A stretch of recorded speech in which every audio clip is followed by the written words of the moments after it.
स्तभारं तत्सम्प्राप्तागमान् तद्विदेवणगुणं चिष्ठदा पूर्णमग्र्यं श्रेष्ठ श्रीरङ्गरामानुजमुनिकृपया प्राप्तमोक्षाक्षमन्तं दत्तस्थं श्रीवराहं मुनिवरमणघं देहिकं संश्रयामि वेदान्तलक्ष्मणमुनीन्द्रपात्रबोधं तत्पादयुग्मदलशीरकभृङ्गराजं त्रय्यन्तयुग्मगदभूरिवलिक्षमन्तं श्रीरङ्गलक्ष्मणमुनिं शरणं प्रपद्ये श्रीमच्छ्रीवादयोगीश्वर मुनिकरुणालब्धवेदान्तयुग्मं श्रीमद्वेदान्तरामानुजगुरुपदयोदर्पितस्वात्मभारं श्रीमच्छ्रुत्यन्तरामावर्जमुनिमुने प्राप्तमोक्षाक्षमन्तं श्रीमच्छ्रीवादरामावर्जमुनिमुनिं तन्द्रये ज्ञानपाद्धिं श्रीमद्वेदान्तरामानुजमुनिकरुणालब्धवेदान्तयुग्मं श्रीमच्छ्रीवादयोगीश्वरगुरुपदयोदर्पितस्वात्मभारं श्रीमच्छ्रीरङ्गनाथाह्वयमुनिकृपया प्राप्तमोक्षाक्षमन्तं श्रीमद्वेदान्तरामानुज मुनिपदं संश्रये देशिकेन्द्रम् श्रीरङ्गेशपदेतमर्पितफलं श्रुत्यन्तरामानुज श्रीयोगीन्द्रगुरुत्तमेन श्रुत्यन्तविद्यात्मनः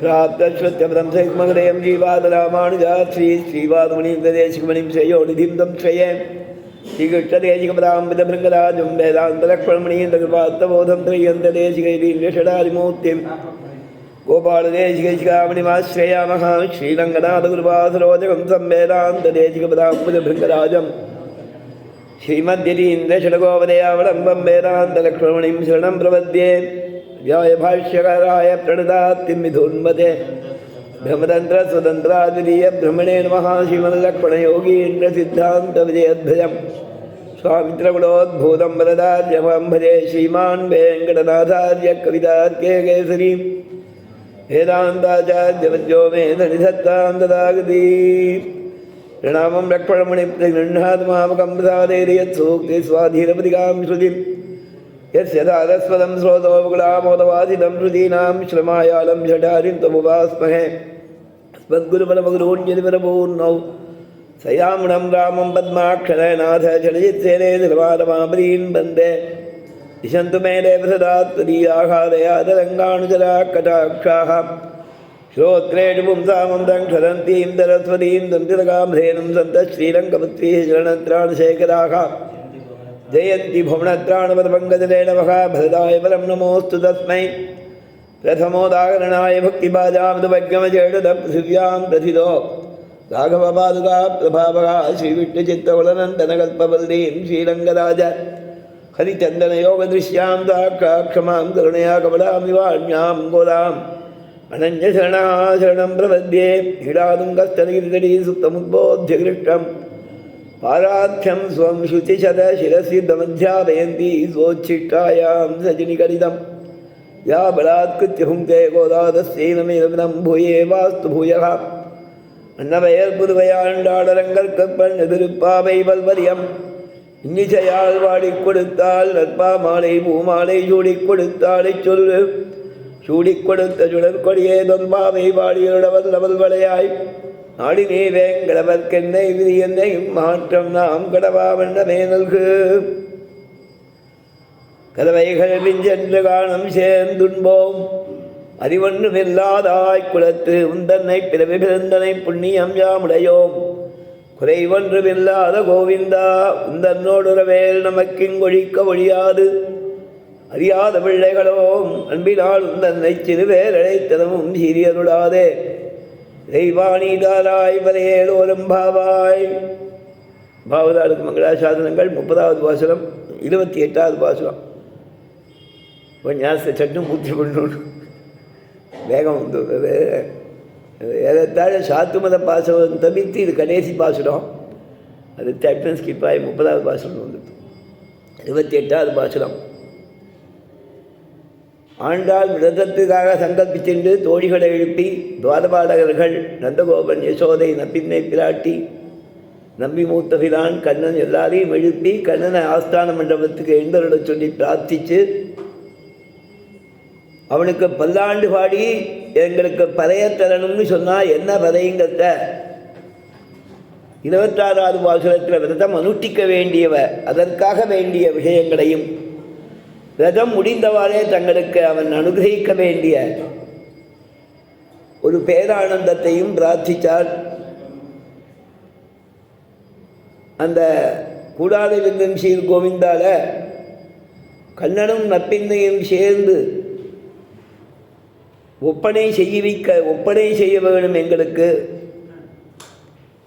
திவ்யாலங்காரேன அலங்குர்வந்தி அப்படின்னு சொல்லி இங்கேருந்து வைகுண்டத்துக்கு போய் அங்கே இருக்கக்கூடிய அனுபவங்களை பிரார்த்திக்கிறான்னு இந்த பாசுரத்துக்கு சுவாபதேசத்தில் வியாக்கியானம் பண்ணுறான். அது என்னென்னங்கத்தை ரங்கநாத சுவாமி அழகாக வர்ணிக்கிறார். அது நாடு புகழும் பரிசாக இருக்கணும்னு நடுவில் சொல்கிறா. நாடு கொண்டாடக்கூடிய பரிசு அப்படின்னாக்க திருவடிக்கு பட்டாபிஷேக துவயத்தில் பெருமாளும் பிராட்டியும் சேர்ந்து அவனுக்கு கண்ணனும் நப்பின்னையும் சேர்ந்து அலங்காரம் பண்ணணுங்கிறத சொல்லிட்டான். ஒரு பெரிய கௌரவம் வேணும்னு. அதன் பிறகு அது நாடு கொண்டாடப்படும்படியாக அனுமனுக்கு பண்ணது மாதிரி, அனுமனுக்கு பண்ணதை லோகத்தவர்கள் கொண்டாடினா அந்த மாதிரி இருக்கணும்னா பிரதேகி சுபகேகாரம் எஸ்ஸுட்டாசி பாவினின்னு அந்த அனுமானத்தை வாங்கி சேர்த்துட்டு ரொம்ப சந்தோஷமாக இருந்தார் அப்படின்னு சொன்னால், அதற்கப்புறம் இந்தந்த ஆபரணங்கள்னு அவைகளை பிரார்த்திச்சா சூடகமே, தோள்வளையே, தோடே, செவிப்பூவே, பாடகமே என்றனைய பல்கலனும் ஆமணிவோம் அப்படின்னு சொல்லிட்டு எல்லா ஆபரணங்களும் சாத்திக்கணும்னா நல்ல பீதாம்பரத்தை சாத்திக்க வேணும், நல்ல ஆபரணங்கள் சாத்திக்க வேணும். அதன் பிறகு கண்ணன் நப்பின்னையோடு சேர்ந்து கோபிகளோடு சேர்ந்து நல்ல அழகான பால் சோறு நாங்கள் சாப்பிடணும்னா கூடி இருந்து குளிர்ந்துன்னு அந்த இடத்துல திருக்குடந்தாண்டவன் சாதிக்கும்போது எல்லாரும் சேர்ந்திருந்து பால் சோறு மூட நெய் பெய்து முழங்கை வழிவாத இருக்க வேணும். கிரியாபதம் இல்லை, அதை என்ன பண்ணணும் சாப்பிடணுங்கிறது இதில் பாசுரத்தில் இல்லை. கூடி இருந்து குளிர்ந்து எல்லாரும் சேர்ந்து இருக்கணும், அதுலேயே மன சந்தோஷத்தை அடையணும்னு ஒரு அர்த்தம். அப்படின்னா ஏற்கனவே சொன்னான், உண்டாருக்கு உண்ண வேண்டாவில்லைன்னு சொல்லிட்டு பெருமாளையும் பாகவதாலையும் சேர்த்து அனுபவிக்கும் போது அதுவே இவர்களுக்கு மனம் ரொம்பிடுமா. அதுக்கு மேலே ஒரு ஆகாரம் வேண்டியிருக்காதுன்னு ஒரு அர்த்தம். இன்னொரு அர்த்தம் திருக்குடந்தாண்டம் சாய்ச்சாகும். இதோடு கூட கதவைகள் பின் சென்று காணம் சேர்ந்து உண்போம், பால் சோறு மூட நெய்து முழங்கை வழிவார கோபிகளோடு குடிந்து கதவைகள் பின் சென்று காணம் சேர்ந்து உண்போம்னு அங்கே போய் சேர்ந்து சாப்பிடுவோம்னு அர்த்தம். அந்த உண்போம் எங்கேயும் சேர்த்துக்கணும்னு ஆண்டவன் சாய்ச்சாகும். அது என்ன சூடகம் தோல்வளைங்கத்த வியாக்கியானங்கள் அழகாக ஸ்ரீவைகுண்டத்தில் இவர்களுக்கு ஏற்படக்கூடிய அலங்காரங்கள் வசத்தியான அனுபவங்களை பிரார்த்திக்கிறாள். அந்த கூடியிருந்து குளிர்ந்துங்கச்சேன் ஸ்ரீவைகுண்டத்தில் போய் ஆத்மா போய் சேர்ந்தவுடனே இந்த ஆத்மா எம்பெருமானை போக்கியமாக அனுபவிக்கலாம்.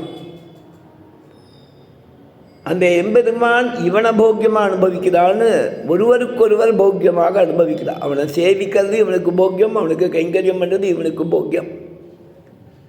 இவனை கடாட்சிக்கிறதும் இவனிடத்துலேருந்து கைங்கரியத்தை ஸ்வீகாரம் பண்ணுறதும் அவனுக்கு போக்கியம் அப்படிங்கிற அர்த்தத்தை காண்பிக்கிறது. அதுக்கு உபனிஷத் வாக்கியத்தை எடுக்கிறா. அகமன்ன வதந்தவந்தி அகமன்னம் உபனிஷத்தில் சொல்கிறது. அகமன்னாதோ அகமன்னாதகா, நான் அன்னத்தை கொடுக்குறேன் அதுக்கு பெருமாளுக்கு அப்படி அர்த்தம். அந்த விஷயங்களை இங்கே வியாக்கியானங்களில் எடுத்து அனுபவிக்கிறா. இதன் கருத்துன்னு ரங்கநாத சுவாமி தோள்வளையே தோடே செவிப்பூவே சூடகமே, தோள்வளையே தோடே செவிப்பூவே கற்றுக்கலாம் அர்த்தங்களை இவ்வாறு சாதிக்கிறார் அவர். அதை சொல்லும்போது இதுக்கு கருத்து உன் பாத கமலங்களையும் கதகமலங்களையும், சூடகங்கிறது கைக்கு போட்டுக்கிற வேலை, பாடகங்கிறது காலுக்கு சாத்திக்கிற ஆபரணம்.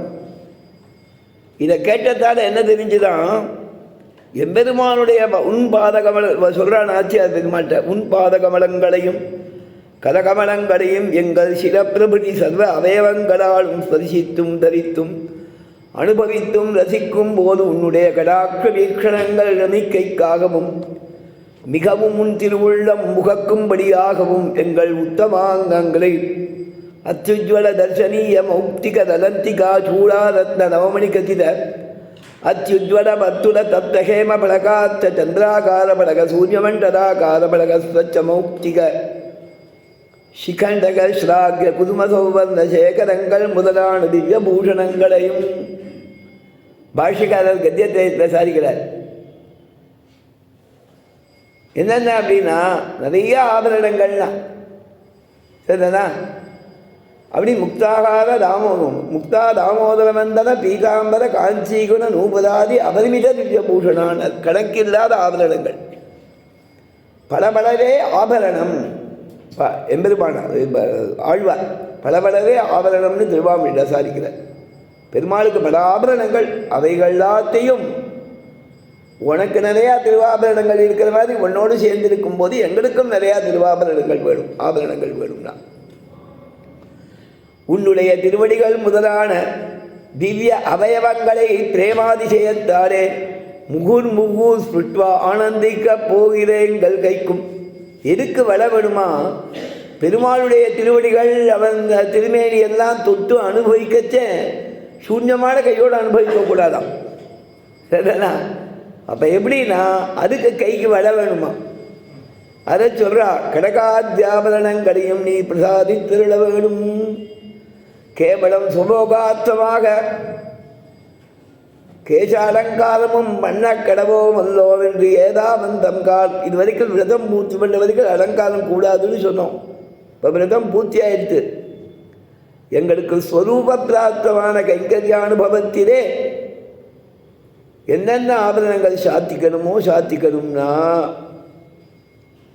அப்படி சொல்லி அங்கம் எல்லாத்துக்கும் கைங்கரிய உபயோகிகளான உன்னுடைய கைங்கரியத்துக்கு உபயோகமான என் கைகளுக்கு பூர்ண அலங்காரம் பண்ணணும்னா அதுக்குத்தான் சூடகம் தான் வலை. தோல் வலைங்கிறது இங்கே சரிதானா. 2 ஆபரணம் சொல்லியிருக்கா. தோடு செவிப்போ அதுக்கு 2 ஆபரணம், காலுக்கு ஒரு ஆபரணம் பழகும். அதை சொல்கிறாள். இப்படி வியாக்கியானங்களில் உன் திருவடிகளையும் திருக்கைகளையும் எங்கள் சர்வ அவயவங்களிலும் வைத்துக்கொண்டு ரசிக்கும் போது நீ பிரீதி பரவசனாய் அணைத்து கொண்டு அனுபவிக்கப் போகிற எங்கள் நடந்தோள்களுக்கும் இப்படி வரிசையாக அதை எல்லாத்தையும் சொல்கிறா. சொல்லி அதனால் அதில் உள்ளத்தம் சுவாபதேசத்தை கொண்டு வர சுவாமி என்ன அப்படின்னு கேட்டாக்க அதுக்கு என்ன கருத்து அப்படின்னா ரிக்வேதம் யஜுர்வேதம் சாமவேதம் அதர்வ வேதம் இதிகாத புராணம் முதலானவைகளை கொண்டு ஒன்று அனுபவிக்கணும்னு பிரார்த்திக்கிறான்னு ஒரு அர்த்தம் இந்த இடத்துல சாதிக்கிறார் ரங்கநாத சுவாமி. அவ்வாறு உன்னுடைய கைங்கரியத்தை பண்ணிட்டு உன் திருவுள்ள உகப்புக்கு தகுந்தாப்பட நாங்கள் பலவற்றையும் சொல்லி உன் குணானுபவம் பண்ணுவோம்னு அதுக்கு தாத்பர்யார்த்தம் சொல்கிறான்.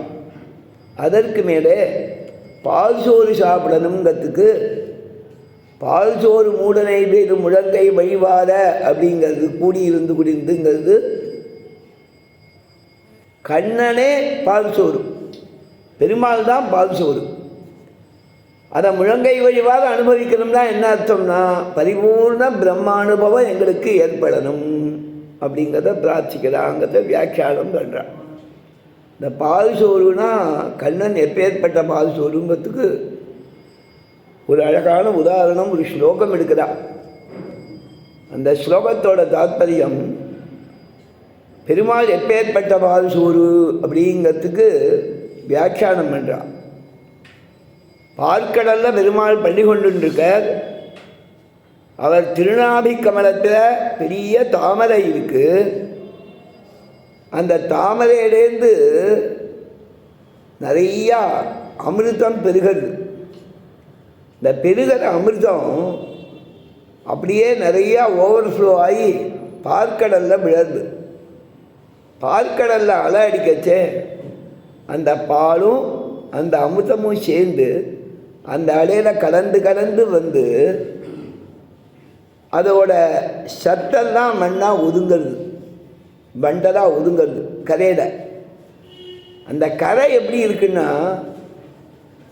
நம்ம ஊரில் இருக்கிற தீர்த்தத்துக்கு மண்ணால கரை, சரிதானா? பார்க்கடலோட பார்க்கடலில் பால் இருக்கோ, அதுக்கு எதால கரைனா சர்க்கரையால கரை. அந்த சர்க்கரையான கரையில் இந்த பால், அமிர்தம் இவைகளுடைய சத்தும் சேர்ந்துருக்கு. அந்த இடத்துல ஒரு கரும்பை பயிர் பண்ணணுமா. அந்த கரும்புக்கு உரமாக பார்க்கடலில் தோன்றின சந்திரனுடைய அமிர்தமயமான கிரணங்களே அதை வளர்க்கணும்.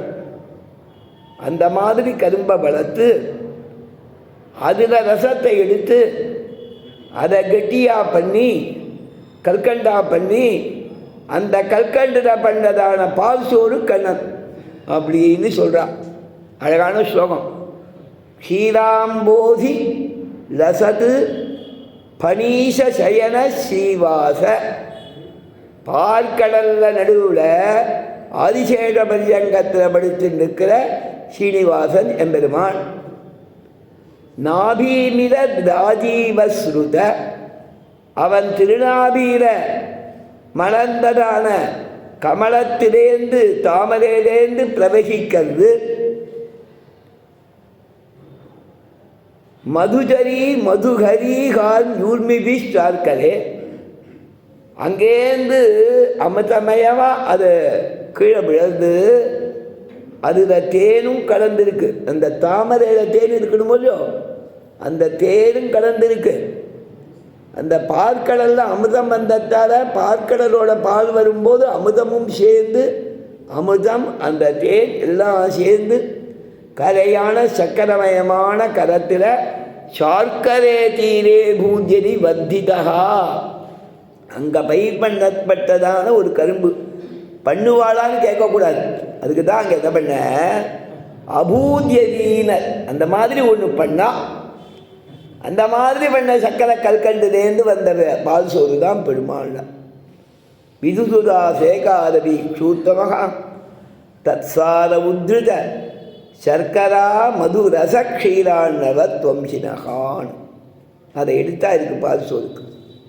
அந்த மாதிரி கண்ணன் ஒரு பால் சோறுனா, கண்ணனோடு கூடியிருப்பதே இவர்களுக்கு பரமபோக்கியம்.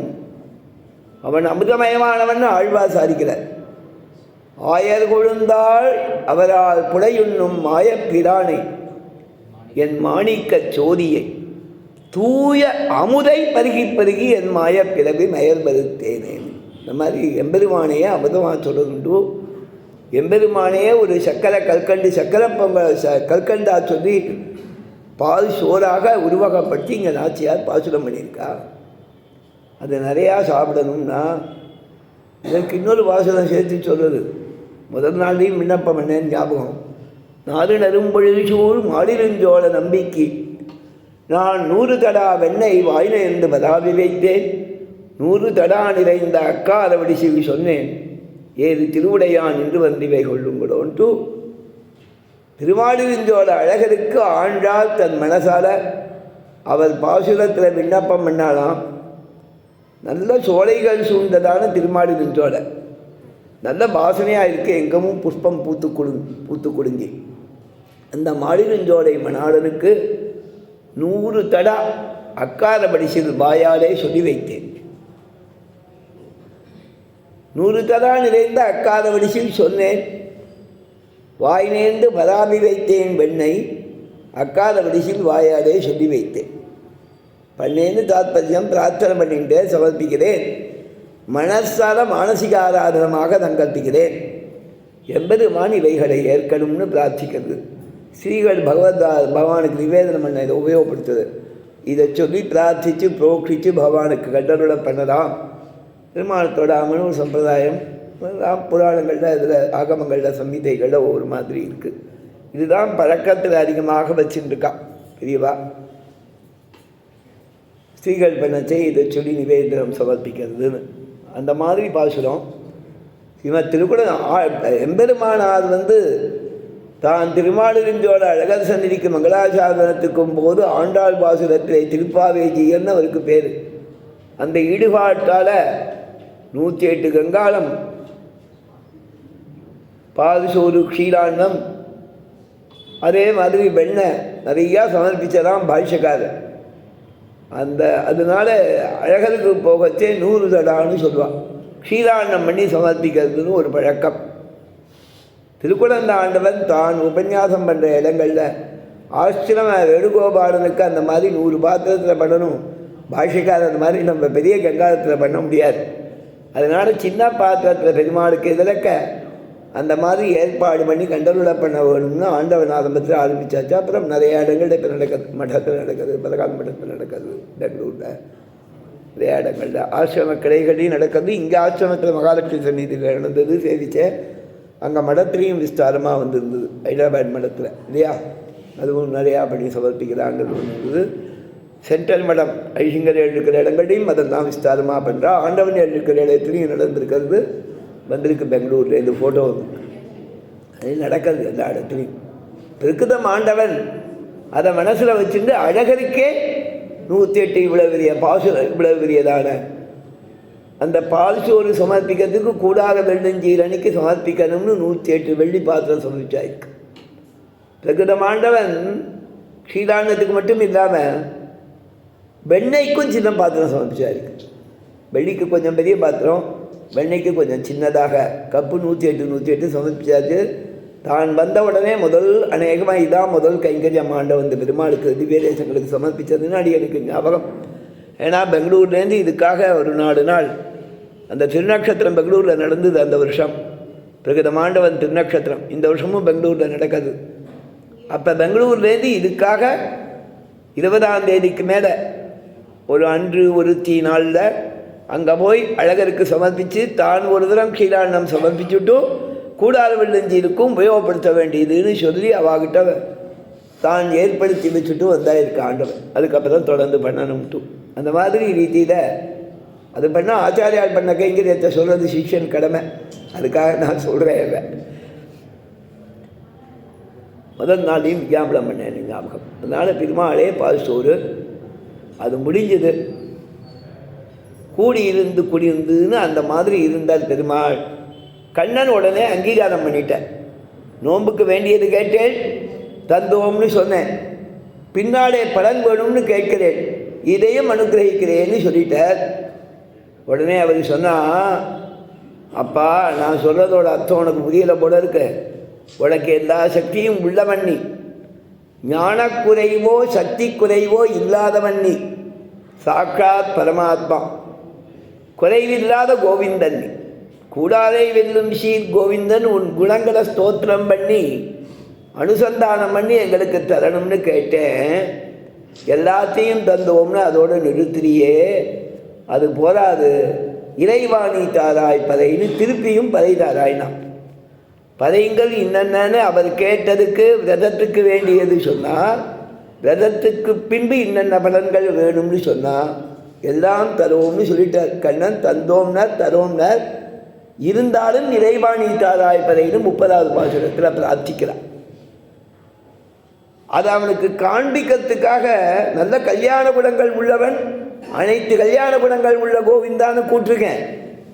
இப்போ சொல்கிறேன் கேட்டுக்கோ, எந்த குறையும் இல்லாதவன். கல்யாண குணங்கள் இருக்குன்னா சில தோஷங்கள் உண்டோ அப்படின்னு ஒரு சந்தேகம் வரும்.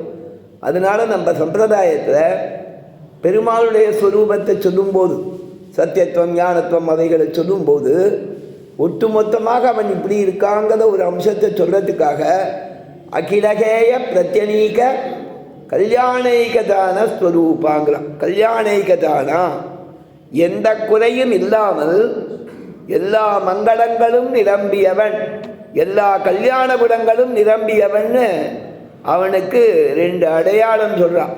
ஸ்ரீபாஷ்யத்தில் பிரம்மசூத்திரத்தில் பாதராயணர் வியாசர் ந ஸ்தானதோபி பரஸ்ய உபயலிங்கம் சர்வத்ரஹி அப்படின்னு 2ஆம் அத்தியாயத்தில் ஒரு இடத்துல சாதிக்கிறார். உபயலிங்காதிகரணம்னு ஸ்ரீபாஷ்யத்தில் ரொம்ப விஸ்தாரமான விசாரம். என்ன கேட்கிறானா, பெருமாள் எங்கேயும் வியாபிச்சிருக்காங்களே, லோகத்திலையும் சம்பந்தப்பட்டிருக்காங்களே, இந்த லோகத்தில் இருக்கக்கூடிய அழுக்குகள் இந்த சம்சாரத்தில் இருக்கிற அழுக்கு அவனுக்கு ஒட்டுமே அப்படிங்கிறது கேள்வி. தோஷம் வருமே. எப்படி அவன் எல்லா கல்யாண குணங்களும் உள்ளவனாக இருப்பான்? அப்படின்னு கேள்வி. அதுக்கு பதில் சொல்ற, உபயலிங்கம் சர்வத்ரகி. 2 அடையாளம் பெருமாளுக்கு. ஹேய பிரத்யநீகத்துவம், கல்யாண குணைகதானத்துவம். கல்யாண குணங்களுக்கு ஸ்தானம், தோஷங்கள் இல்லாமை 2 அடையாளம். இது எப்பவும் அவனுக்கு குறையாது. அதை சொன்னால் குறை ஒன்றுமில்லாத கோவிந்தா. சீருள்ளவன்னு சொன்னேன், தோஷம் இருக்குமோன்னு நினைக்கக்கூடாது. குறையே இல்லாமல் சீர் உள்ளவன்றதை சேர்த்துக்கணுங்கிறதாக இந்த 2 வாசுரங்களில் அகிலகேய பிரத்தினீகத்துவத்தையும் கல்யாண குணைகதானத்துவத்தையும் நாச்சியார் காண்பிக்கிறார். குறை ஒன்றுமில்லாத கோவிந்தா, அதனாலே நீ எங்களுக்கு அனுகிரகிக்க முடியும்னு ஞாபகப்படுத்தினான். அதை சொல்லும்போது கண்ணன் கேட்டனான், ஏமா நீங்கள் கேட்கறது பெரிய புருஷார்த்தம், திருப்பியும் பிரார்த்திக்கிறேன், பதவி வேணும்னு கேட்கிறேன். இந்த பதவிங்கிற அர்த்தம் மோட்சம்னு நினைச்சேனா அந்த மோட்சத்துக்கு வேண்டிய காரியங்கள், அனுஷ்டானம், ஞானம் முதலானவைகள் உனக்கு இருக்கா அப்படிங்கிற கேள்வி வருது. ஞானத்தை அடையணும் அப்படின்னா கர்மயோக, ஞான யோக, பக்தி யோகம் இவைகளை பற்றி தெரிஞ்சுண்டு கர்மயோகம் பண்ணி பாபங்களுடையதான பாபங்கள் போய் அதன் பிறகு ஞான யோகம்னு ஆத்மஸ்வரூப சாட்சா்காரத்தை நின்று பகவத் சேஷனான இந்த ஆத்மாவினுடைய ஸ்வரூபத்தையே தியானம் பண்ணிட்டு, பகவத் சேஷத்துவமும் உண்டு அதில், அந்த மாதிரி தியானம் பண்ணால் ஆத்மஸ்வரூபம் யோக பிரபாவத்தால் மனசுக்கு தோணும், மனசுக்கு சாட்சா்காரம் ஏற்படும். அதிலேயே முழுக்க ஈடுபட்டுறாம அதையும் வச்சுண்டு இத்தனை ஸ்வரூபங்களோடு உள்ள ஜீவாத்மாவுக்கும் ஆத்மா பரமாத்மா அப்படின்னு தொடர்ந்து பக்தி யோகத்தில் தியானம் பண்ணணும் பெருமாள். அந்த பக்தி யோகத்தை சமாதி நம்ம வந்து அந்த பகவத் சாட்சா்காரம் ஏற்பட்டு அது அந்திம தசை வரைக்கும் பக்தி யோகம் தொடர்ந்து இருந்தால் அப்புறம் மோட்சம். பிராரப்தம் மொத்தமும் கழிந்தவாறே மோட்சம். பக்தி யோகஸ்தானத்தில் பிரபத்தி பண்ணிக்கணும்னா பக்தி யோகம் எனக்கு முடியாதுன்னு பிரார்த்தனை பண்ணால், நீயே உபாயஸ்தானத்தில் இருந்து எனக்கு கிருபையினாலே மோட்சம் வேணும்னு பிரார்த்தித்தா அது மோட்சத்தை தரப்போலாம். ஏதா இருந்தாலும் இதற்கு முதல்ல ஆச்சாரிய அனுவர்த்தனம் வேணும்.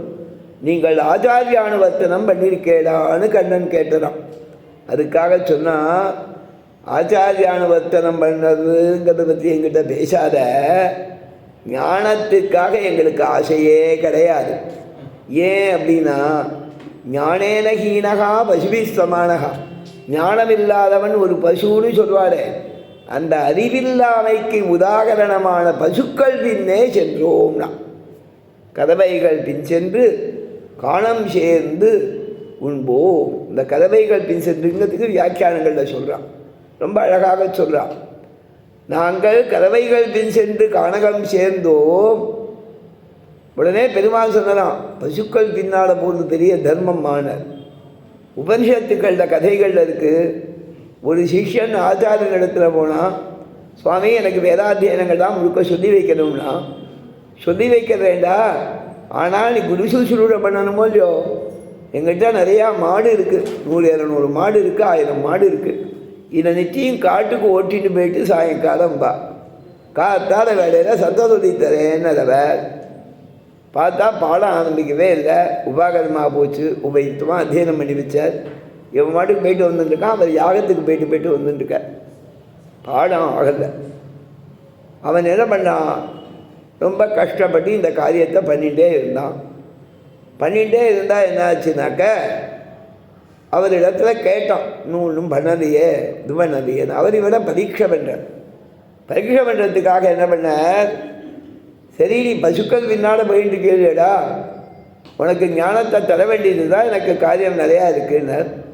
கொஞ்ச நாள் கழித்து அவருக்கு ஏதோ இவனை பரீட்சை பண்ணுறதுக்கு, ஆகாரம் இல்லாமல் உபவாசமாக இருந்தால் உனக்கு பாடம் சொல்லித்தரேன்னார். சரி சாப்பிடாமல் இருக்கணும், சாப்பிடாமல் இருந்தால் ரொம்ப பசிக்கிறது. மத்தியான வேளையில் மாட்டை ஓட்டின்னு போயிருக்கான், தலை சுத்தது. பசுமாட்டில் பாலை கலந்து சாப்பிட்டான். அந்த பசுக்கள் பாலை கொடுத்தது, அதை சாப்பிட்டான். வந்துருந்தான், சாதாரணமாக இருந்தான். சாப்பிடக்கூடாது, உபவாசனுக்கு சொல்லியிருக்கோம். பாலை சாப்பிட்டுருக்கானே, பால் சாப்பிட்டா பிராமணனுக்கு குறைவு கிடையாது. தயோ பிராமண சிவரத்தம்னு சாஸ்திரம். பாலை சாப்பிட்டா உபவாசத்துக்கு பங்கம் கிடையாது. அதனால இவன் சாப்பிட்டுன்னு இருக்கான். அவருக்கு என்னடா அது உடம்பு தெம்பாகவே இருக்கானே, கொஞ்சம் கூட குறையலையேன்னு சந்தேகம். சாஸ்திரங்களில் அச்சாமத்தின்னு ஒரு பிரமாணம் ஒத்துக்கிறான் மீமாம்சகார். அதுக்கு என்ன சொல்கிறா, ஒரு வாக்கியம் எடுக்கிறான். பீனோ தேவதத்தகா, நல்ல பருமனாக நல்லா புஷ்டியாக இருக்கான் தேவதத்தன். திவான புங்கே, பகலில் சாப்பிட்றது இல்லைன்னு ஒரு வாக்கியம். இந்த வாக்கியத்தில் என்ன தெரியறதுன்னா, நன்னா இருக்கான் பகலில் சாப்பிட்றது இல்லை அப்படின்னா என்ன அர்த்தம்னா ராத்திரியில் சாப்பிட்றாங்கிறது அர்த்தத்தில் கிடைக்கிறது. அதை ஒரு பிரமாணமாக ஒத்துண்டா மீமாம்சகார். அதே மாதிரி இவன் சாப்பிடக்கூடாதுன்னு இருக்கோம், குருபத்னி தான் ஆகாரம் போடணும், அவள் போடலை, இவன் சாப்பிடல. ஆனால் ஆள் புஷ்டியாக இருக்கான்னாக்கா ஏதோ சாப்பிட்றான்னு இவனை கூப்பிட்டு கேட்டேன், என்னடா சாப்பிட்ற? முதல்ல பழங்கள்லாம் சாப்பிட்டுருந்தா அது கூடாதுன்னா, பால் சாப்பிட்டுருந்தா அதுவும் கூடாதுன்னு. பால் சாப்பிட்றியா? பசுமாடு வச்சுன்னு உன்னை மேய்ச்சிட்டு வர்றது சாயங்காலம் ஹோமத்துக்கு, அதுக்கப்புறம் நான் சாப்பிட்றதுக்கு, மற்ற சிக்ஷாடு கொடுக்கறதுக்கு ஒன்றைத்தான் பரீட்சித்துருக்கேனே, நீ எப்படி சாப்பிடலாம்? சாப்பிடக்கூடாதுன்ட்ட. சாப்பிடாம ஒரு நாள் உபவாசம் தான், 2 நாள் உபவாசம் தான், 3ஆம் நாள் தலை சுற்றிட்டு எங்கேயோ விழுந்துட்டான். சாயங்காலம் ஆச்சு, பசுமாடெல்லாம் திரும்பி வந்துடுத்து. திரும்பி வந்த உடனே குருபத்னி பார்த்தா அவனை காணும். உடனே பத்தாகிட்ட போய் சொன்னான், சுவாமி நம்ம சிஷ்யன் வரல, மாடெல்லாம் வந்துடுத்து, நானே எல்லாத்தையும் கட்டினேன்னா. உடனே அவர் பார்த்தார், என்னடா ஆச்சுன்னு பார்த்தா அவன் வர காணும். எதையும் காட்டில் தேடிட்டு போனேன். ஒரு இடத்துல மயக்கமாக இருந்தான், பால் சாப்பிட்டான், மயக்கமாக விழுந்துட்டான். உடனே என்ன பண்ணாங்க, அவள் அனுகிரகம் பண்ணி நல்லா பரீட்சையில் தேர்ந்தான்னா அவனுக்கு உபதேசம் பண்ணாங்க. பசுக்கள் பின்னால் போது பெரிய தர்மம், பசுக்கள் பின்னால் போனத்தாலே அவனுக்கு பாக்கியம் கிடைச்சிது அப்படின்னானா. நாங்கள் பசுக்கள் பின்னால் போகிறது தர்ம புத்தியாக செய்ததன்று. பின்ன எதுக்கு பண்ணேன்னா ஜீவனத்துக்காக பண்ணும். கோவை ரட்சிக்கிறத ஒரு ஜீவனமாக பிழைக்கிறதுக்காக பண்ணிட்டு இருக்கோம் சுவாமி, தர்ம புத்தியாக செய்ததன்றுனா. பாதகம் இல்லை, பசுமாடு பின்னால் போனீங்கோ. ஒரு சமயம் யாரோ ஒருத்தன் பசுமாடு மந்தையை விட்டு போயிடுத்து, பின்னால் போனான், அது ஓடித்து, இவன் ஓடினான். ஒரு கோயிலை பிரதட்சணம் வந்தது, இவனும் பிரதட்சணம் பண்ணான். பெருமாள் நோட் பண்ணிட்டுறான், நம்ம கோயிலை பிரதட்சணம் பண்ணியிருக்கான்ட்டு. மாட்டு பின்னால் ஓடினா நம்ம கோயிலை பிரதட்சணம் பண்ணிட்டாலும் அவர் குறிச்சுட்டலாம். யாதிருச்சிகமான புண்ணியங்கள்ன்றதுல இது உதாரிக்கிறான். தற்செயலாக ஏற்பட்டது, அவன் பண்ணணும்னு பண்ணலை, தற்செயலாக அவன் அப்படியே சுற்றி வந்தான், பிரதட்சணம்னு நோட் பண்ணிட்டாருன்னு யாதிருச்சிகமான புண்ணியத்துக்கு சொல்லுது. அந்த மாதிரி ஏதாவது பண்ணியான்னு கேட்டால், நாங்கள் போயிட்டு சாப்பிடுவோம்னா கதவைகள் பின் சென்று காணகம் சேருவோம்னா. முதல்ல காணகம் சேருவோம்னா என்ன காட்டுக்கு போனேன், சில காடுகள் புண்ணியக்ஷேத்திரம், அந்த காடுகளில் போய் இருந்தால் ஒரு வேளை இருந்தாலும் அது ஒரு புண்ணியம். புண்ணியக்ஷேத்திர வாசத்தில் அது சேரும். எந்தெந்த காடுகள் புண்ணியக்ஷேத்திரம் அப்படின்னா, பத்ரிகாசிரம வனம், பத்ரிவனம் இல்லையா, பத்ரிவனம் புண்ணியம் இல்லையோ, அங்கே போனால் புண்ணியம். எல்லோரும் போயிட்டு வரும். அவரும் ஒரு 10-15 பேர், டெல்லியிலேருந்து ஒரு 10 பேர், ஹைதராபாத்லேருந்து 10 பேர், மெட்ராஸ்லேருந்து 10 பேர் டூர் அடி, இன்னும் பல நகரங்கள்லேருந்து போகிறான்னு வச்சுக்கோங்க. அது மாதிரி பத்ரிவனம். அகோபிலங்காடு, திருவேங்கடங்காடு, நாச்சியாரே சொல்கிறா, காட்டில் வேங்கடம் கண்ணபுரடகன் காட்டில் வேங்கடம்னு சாய்க்கலாம். அகோபிலங்காடு ஆண்டவன் சாய்த்தாகும். அகோபிலங்காடு, நைமிசாரண்யங்காடு, காடு ரூபி உக்ஷரூபியாகவே பெருமாள் இருக்கார் இல்லையா. அற்புதமான பாசுரம் திருவங்க வண்ணன். நைமிசாரண்யத்துலேருந்தாயினாக்கா அந்த பாசுரத்தை சொல்லச்சவே கண்ட தண்ணி வரும். அந்த மாதிரி பாசுரங்கள். இந்த காடுகள்லாம் போனால் புண்ணியமாச்சே, அந்த இடத்துக்கு போனியானா. இங்கே கூட நம்ம ஊர் தான் காடமை. மாதண்டரண்யம், மாதண்டா என்னது பேர், மாதப்பள்ளி, தெலுங்கு பள்ளி என்ன, பில்வானனம் இல்லையாது, பில்வாதன்யம். ஐஷிங்கர் சாய்ச்சர்னு சொன்னால் அப்புறம் உங்கள் ராஜகோபாலாச்சார் அடிக்கடி சொல்லிட்டு இருக்கார். பில்வாதன்யத்தில் மகாலட்சுமி அவதரிச்சிருக்கா, பாஸ்கரியின் பில்வ நிலையாமல் இருக்குன்ட்டு. மாதிரி பில்வக்காட்டில் மகாலட்சுமி கோயில் கொண்டிருக்கா. மகாலட்சுமி கோயில் இங்கே லட்சுமி எல்லா இடத்துலையும் இருக்கா. பெருமாள் இருக்கிற இடத்துல நம்ம நாடா நரசிம்மன் நிறையா பெருமாள் இருக்கா. இங்கே வாசுதேவாச்சார் தான் கேட்டேன், வைகுண்ட ஏகாதசி எங்கே போய் சேவிக்கிறதுன்னு. ஒரு 54-60 கோயில் இருக்குது இங்கே பக்கத்தில். ஒரு 2-3 கிலோமீட்டர் டயமீட்டர் ரேஞ்சில். நான் அவ்வளோ போக முடியறதில்ல, 5-6 கோயில் போகிறேன். அதுக்கு ஒரு கட்டாயம் அழிச்சின்னு போதேன். அன்றைக்காத்தான் எனக்கு ஜொனம்னு படுத்துட்டேன். மகாலட்சுமி கோயிலுக்கு மட்டும் நான் அந்த வேலை போயிட்டேன், பொங்கல் வாங்கி சாப்பிட. மற்ற கோயிலுக்கெல்லாம் ஜுவனம்னு படுத்துட்டேன், மாத்திரையை போட்டுன்னு. சாயங்காலம் உபன்யாத பிரதான தர்மம். பெருமாளை சேவிக்கிறதை விட உபன்யாசத்துக்கு போச்சேன் நரசிம்மனை சேவிச்சுடலாம் வைகுண்ட ஏகாதசி அன்னைக்குன்னு விட்டுட்டேன். என்ன கேட்டால் நமக்கு பாக்கியம் அவ்வளவுதான். நிறையா பாக்கியசாலிகள் தூரில் இருக்கிறவாள்லாம் பாக்கியசாலிகள். குறைஞ்ச பட்சம் ஒரு 10 கோயில் விசிட் பண்ணிடுறான். சூரியோதயாது சூரியாஸ்தமன பரியந்தம் டூர் தான். ஒரு கோயிலேருந்து இன்னொரு கோயில். நாங்கள்லாம் ஒரு மடத்துலேருந்து இன்னொரு மடத்துக்கு போயிடுவோம். பாடசாலையில் 10 மாதம் சாப்பாடு போட்டுருவா, 2 மாதம் லீவு. என்னடா பண்ண போகிறேன்னா ஒரு பையன் சொன்னான், இந்த மடம் விட்டா அந்த மடம் ஐசிங்கர் இருக்கிற இடத்துக்கு போக போகிறேன். அந்த மாதிரி சொல்லுவேன். தாயா தோப்பினா சௌரியமாக இருக்க மாட்டா, வேலை பண்ணுவா, மடத்துக்கு போவாள். நிச்சயம் ஐசிங்கருக்கு அந்த இது கையில் தடி எடுத்துன்னு போடுறது, கொடை போடுறது, அந்த கைங்கரியம் பண்ணுறவாளுக்கு இவள் உத்தாசம் பண்ணுவாள். அவள் அவசரமாக போடணுன்னா அண்டாடா படைய பிடிப்பான். ஐசிங்கர் அடிச்சியும் சேவிச்சுட்டு விஸ்வரூபத்துக்கு போச்சேன். ஐசிங்கர் பின்னால் ஸ்ரீமத் வேதமார்க்க பிரதிஷ்டாபனாச்சாரியான்னு சிஷ்யால் கூட அவளுடைய விருதங்களை சொல்லிட்டு போகணுங்கிறது சம்பிரதாயம். அந்த ரீதியில் ஒரு 10 பேர் இருந்தானா ஐசிங்கர் நேராக வந்தால் பாடசாலையிலேருந்து வந்திருக்காரு. சரி ஊருக்கு கிளம்புற அன்றைக்கி சேவிச்சுட்டு போடா, ஊருக்கு வந்து போடுச்சா வந்து பார்த்துட்டு போம்பேன். பார்த்துட்டு போனாக்கா இன்றைக்கி ஒரு 10 ரூபா சம்பாவனை பண்ணி அவளுக்கு அனுகிரகம் பண்ணி அனுப்புவார் ஐசிங்கர். சம்பாவனை கௌரவமாக பண்ணுறது. பார்த்து சின்ன வித்தியார்த்திகள் பாவம் ஏதோ இருக்கட்டும் அப்படின்பேன். அதை ஒருத்தர் பக்கத்தில் கேட்டால் இவனுக்கு எதுக்கு பணம் கொடுக்கறது அப்படின்னா, ஏய் பாடசாலையே சாப்பிட்டுக்கிடா, போர் அடிக்கும், போகிற வீட்டில் ஏதாவது ஹோட்டலில் சாப்பிட்டு போவான்டா, ஒரு பஜ்ஜியாவது சாப்பிட்டு போவோம், நாளைக்கு தான் பாடசாலை ஹாஸ்டல், இன்றைக்கி ராத்திரி போய் அவன் என்ன பண்ணுவான், அதனால் போட்டுண்டா, அதை சின்ன பசங்க அவனை போய் கேள்வி கேட்டுருக்க அப்படின்பேன் ஐசிங்கர். மாதிரி ஆண்டவனா அந்த மாதிரி தான் சாய்ச்சாகும். சின்ன பசங்கன்னா பாவம் எங்கடா போவேன். ஷிஃப்ட் ஆண்டு விட்டு யாரோ ஒரு சொன்னான், சின்ன பையன் அங்கே பாடசாலையில் இருக்கான், அங்கேயோ போகிறா ஏதோ ஏடா, அப்புறம் அவன் பெரிய சுவாமியான உடனே சாப்பிட்றதுக்கு விடுவியாடா, சாப்பிட்டு போட்டு வேடா. சின்ன வயசுல எல்லாருக்கும் எங்கள் பாத்தியார்களை 2 பேர் சொல்லுவான், திருப்பதி பாடசாலையில் படித்தோம், திருப்பதி பாடசாலை படிக்கச்சேன் சில சமயம் அங்கே ஏதோ ஆகாதத்துக்குன்னு ஒரு ஏற்பாடு இருந்தது. அது சில சமயம் அவள் ஊருக்கு போயிருந்தா ஸ்டைபன் தருவா, ஒரு ஆற்றுல கொடுத்துட்டு சாப்பிட்றது. மாமி ஊருக்கு போகிற அன்றைக்கி இன்னொரு ஆற்றுல சொல்லிட்டு போவாள். அந்த மாமி எங்கேயாவது செகண்ட் ஷோ சினிமா போனான்னா என்ன பண்ணுறது, நான் ஃபர்ஸ்ட் ஷோ சினிமா போனான்னா நாங்கள் பக்கத்தில் ஏதோ ஒரு இடத்துல சாப்பிட்டு போவோம் அப்படின்னா. அது மாதிரி ஒவ்வொருத்தருக்கும் ஒரு நிர்பந்தம். அந்த மாதிரி ரீதியில் என்ன சொல்கிறேன், இந்த மடம் விட்டால் அந்த மடம். அந்த மாதிரி காட்டுக்கு போனால் ஒரு புண்ணியம். நாம் எல்லாரும் புண்ணியசாலிகள். ஏன்னா மாரட் பள்ளியில் வசிக்கிறோம்.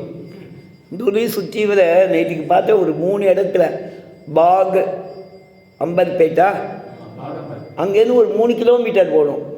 இன்னொரு ஏதோ பாக் போட்டிருந்தது.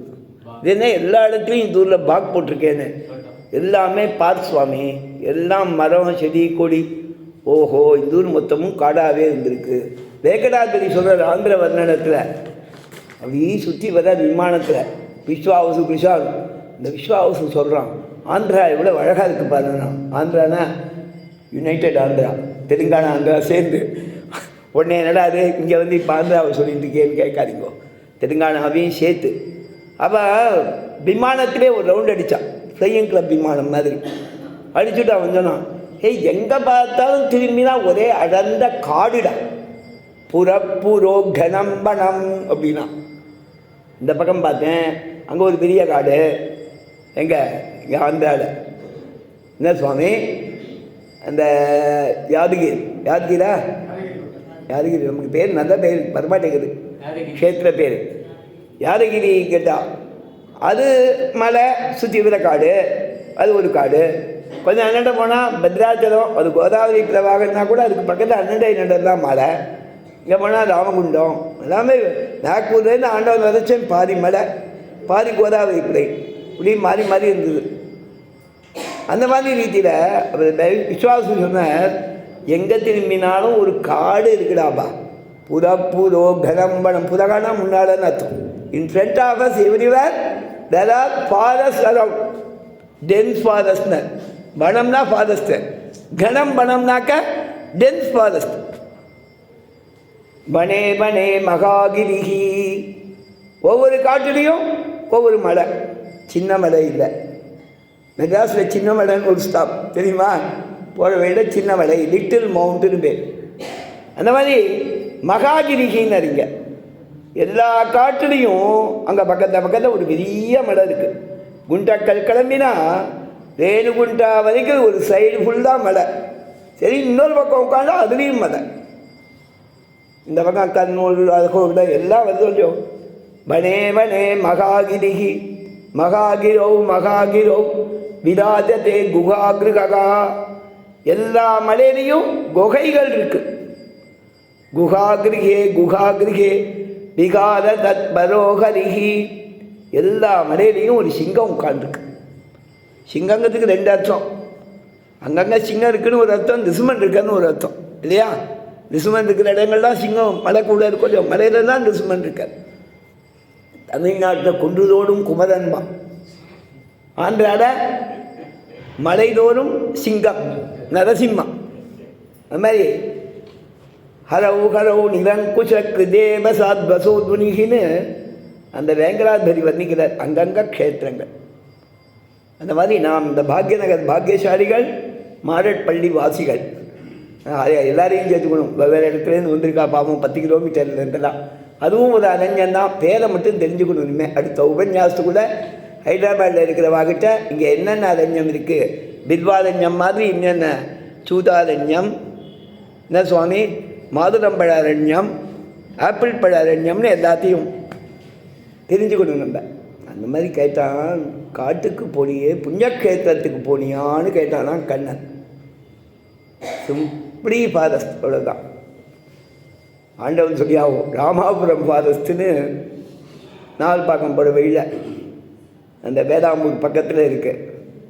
அதில் என்ன பெருமாள் சந்தியாக ஒன்றும் கிடையாது, வெறும் காடு, ரிசர்வ் ஃபாரஸ்ட். ஏதோ மரங்கள்லாம் நிறையா இருக்குது, ஃபாரஸ்ட்னு ரெகனைஸ் பண்ணியிருக்கான், அவ்வளவுதான். அகோபிடம் காடு மாதிரி கிடையாது, வேங்கடங்காடு மாதிரி கிடையாதுன்னு சொன்னாலும் அவர். எங்கள் ஊருக்கு பக்கத்தில் இருக்கிற காட்டுக்கு மேய்ச்சலுக்காக போகிறோம், வேறு எதுவும் கிடையாது. ரிஷிகள்லாம் காட்டில் வசிக்கிறாளே, அவளுக்கு நல்ல மோட்சம் கிடைக்கிறதோ, நீ காட்டில் போய் தபஸ் பண்ணியான்னு கேட்டான். அதெல்லாம் கிடையாது, காலம் சேர்ந்து உண்போ. பாகவதத்தில் அழகான ஸ்லோகம், யஜ்ஞபுக்பாலகேடிஹி. யாகங்களில் அபிச சாப்பிட்ற பெருமாள் பாலகேடியாக ஒரு சிறுவர்களோட விளையாட்டா எங்கே உட்கார்ந்துருந்தான்னு கேட்டால் சுகபிரமன் சொல்கிறார். சிலவே கல் மேலே உட்காந்துருந்தாளாம், சிலவே மரத்தோட கடையில் உட்காந்துருந்தாளாம், சில பேர் எங்கே உட்காந்துருந்தனா மதத்து பொந்தில் உட்காந்துருந்தாளாம், சில பேர் பக்கத்தில் கீழே தலையிலேயே உட்காந்துருந்தாளாம். பக்கத்தில் ஒரு சின்ன குளம் இருந்துதான், அதில் போய் குளத்துக்கு நடுந்தே நின்றுட்டு சாப்பிட்டாளாம். 18ஆம் தேதி ஒரு பண்டிகை, ஆடி ஆஷாட தமிழ் ஆடி மாதம். அதில் 18ஆம் தேதி அன்னைக்கு காவேரி தீரம், வேகவதி தீரம், தாமிரபரணி தீரத்துலலாம், அதே மாதிரி நதி தீரங்களில் இருக்கிறவாள்லாம் அன்றைக்கி விசேஷமாக தரிகை பண்ணி காத்தால் வடதிருக்கணும் பண்ணி சாப்பிடுவான். பெருமாளுக்கு பண்ணிட்டு கோயில்கள்லையும் விசேஷ தரிகை சமர்ப்பிப்பான். சாயங்காலம் எல்லாரும் நதி தீரத்துக்கு சித்திராண்ணங்கள் எடுத்துகிட்டு போய் குழந்தைகளெல்லாம் அழைச்சிட்டு வந்து அங்கே வச்சுன்னு சாப்பிடுவான். ரொம்ப அழகாக இருக்கும். இப்போல்லாம் அதெல்லாம் கிடையாது. ஆடிப்பெருக்கு விழான்னு ரொம்ப ஃபேமஸ் சோழ தேசத்துக்கு தான். அது மாதிரி எல்லா இடங்களையும் உண்டு, வைகை தீரத்தில் உண்டு எல்லா இடங்களையும். அந்த மாதிரி கண்ணன் என்ன பண்ணுற, காட்டில் போய் வரலாம் கூட்டாஞ்சோறு மாதிரி சாப்பிடுவான். எல்லாரும் சேர்ந்தா பாபா கொண்டு வந்ததை வச்சுன்னு சாப்பிடுவான். அதை வர்ணிக்கிற சுகபிரம்மம். தத்பலாஞ்சங்குடீஷு. ஊறுகாயை 10 விரலில் வச்சு பாடாம். 10 விரலில் வச்சுட்டா அப்படி சாப்பிட முடியும், ஒரு கையால் சாப்பிடுமேனா 10 ஊறுகாய் ஒரே கையில் வச்சு பாடாம். திருக்கூட நானான்னு அதை வர்ணிச்சாகும். அப்படி கையை வச்சுட்டு இந்த இடத்துல 5 வச்சு பாடாம், இப்படி 5 வச்சு பாடாம் உள்ளங்கைக்கு நடுவில். அதை வச்சுட்டு இந்த கையால் வாங்கி எடுத்துட்டு சாப்பிடுவாளாம், மற்றவாளுக்கு கொடுப்பாளாம். அங்கே ஒன்றும் ஆகாத நியமமே கிடையாது, சரியா? அதை சொன்ன அவ ரிஷிகள் உண்போம்னு சொல்லியே கண்ணன் கேட்டார், சாப்பிட்றேன்னு சொல்லியே சாப்பிட்றதே ஒரு தர்மம், ஆகாத நியமம்னு தேசிகன் ஒரு பிரபந்தம் பண்ணியாக இருக்குது. அதில் சாதிக்கிறார், அசகர்னு ஒரு ரிஷி. அசகர்னா சாப்பிட்றதுல கெட்டிக்காதன்னு அர்த்தம். சாப்பிட்றதுல கெட்டிக்காதன்னா நிறையா சாப்பிடுவதான்னா அது கிடையாது. கண்ணன் என்ன சாத்விக ஆகாரம்னு சொல்லியிருக்கானோ கீதையில் அதை மட்டும் சாப்பிடுவார். சாத்விகம் இல்லாத ஆகாரத்தை சாப்பிட மாட்டார். சாத்விக் ஃபுட்டு இருக்கு பாருங்கோ, அதை மட்டும் சாப்பிடுவார். அப்படின்னா இங்கே இல்லை, சாஸ்திரங்களில் சாத்விக ஆகாரம் என்ன சொல்லியிருக்கோ அதை மட்டும் சாப்பிடுவார். அதை காமிச்ச சுவாமி தேசிகன். ஆகாதென்றவை தவிர்ந்து, தவிர்ந்துனாக்கா அவாய்டிங், கீப்பிங் ஆஃப், அது எல்லாத்தையும் ஒதுக்கிட்டும். எதை ஆகாதென்றதை தவிர்ந்து, எது கூடாதுன்னு சொல்லியிருக்கோ அதை தவிர்க்கணும். எது கூடாதுன்னு சொல்லியிருக்கோ அதெல்லாம் தவிர்க்கணும். ஒரு இடத்துலேருந்து இன்னொரு இடத்துக்கு கொண்டு வந்து சாப்பிடணும்னா அந்த வாசலால் எடுத்துகிட்டு வந்து இந்த வாசல் வழியாக வரணும். அது வாசல் இல்லாமல் சைடில் கொடுத்து வாங்கிட்டா சாப்பிடக்கூடாதுன்னா. இப்போ ஆண்களில் கூட டைனிங் ஹால் கிச்சனுக்கு நடுவில் ஒரு விண்டோ வச்சுருப்பான், சரிதானே? அது பர்மிட்டன்ட் வச்சுக்கோங்க. ஆற்றுக்குள்ளே வாசலில்லா வாசலினால் வந்த சோறும்னு. வாசலில்லா வாசல்னா பின்பக்கமாக கொண்டு வரக்கூடாதுன்னு தாற்பயம். இந்த காலத்தில் பின்பக்கமே கிடையாது. வாசலில்லா வாசலினால் வந்ததோறும். அதே மாதிரி சிலதெல்லாம் சாப்பிடக்கூடாதுன்னு சொல்லியிருக்கேன். இந்த அன்னம் சாப்பிடக்கூடாது, சரிதானா?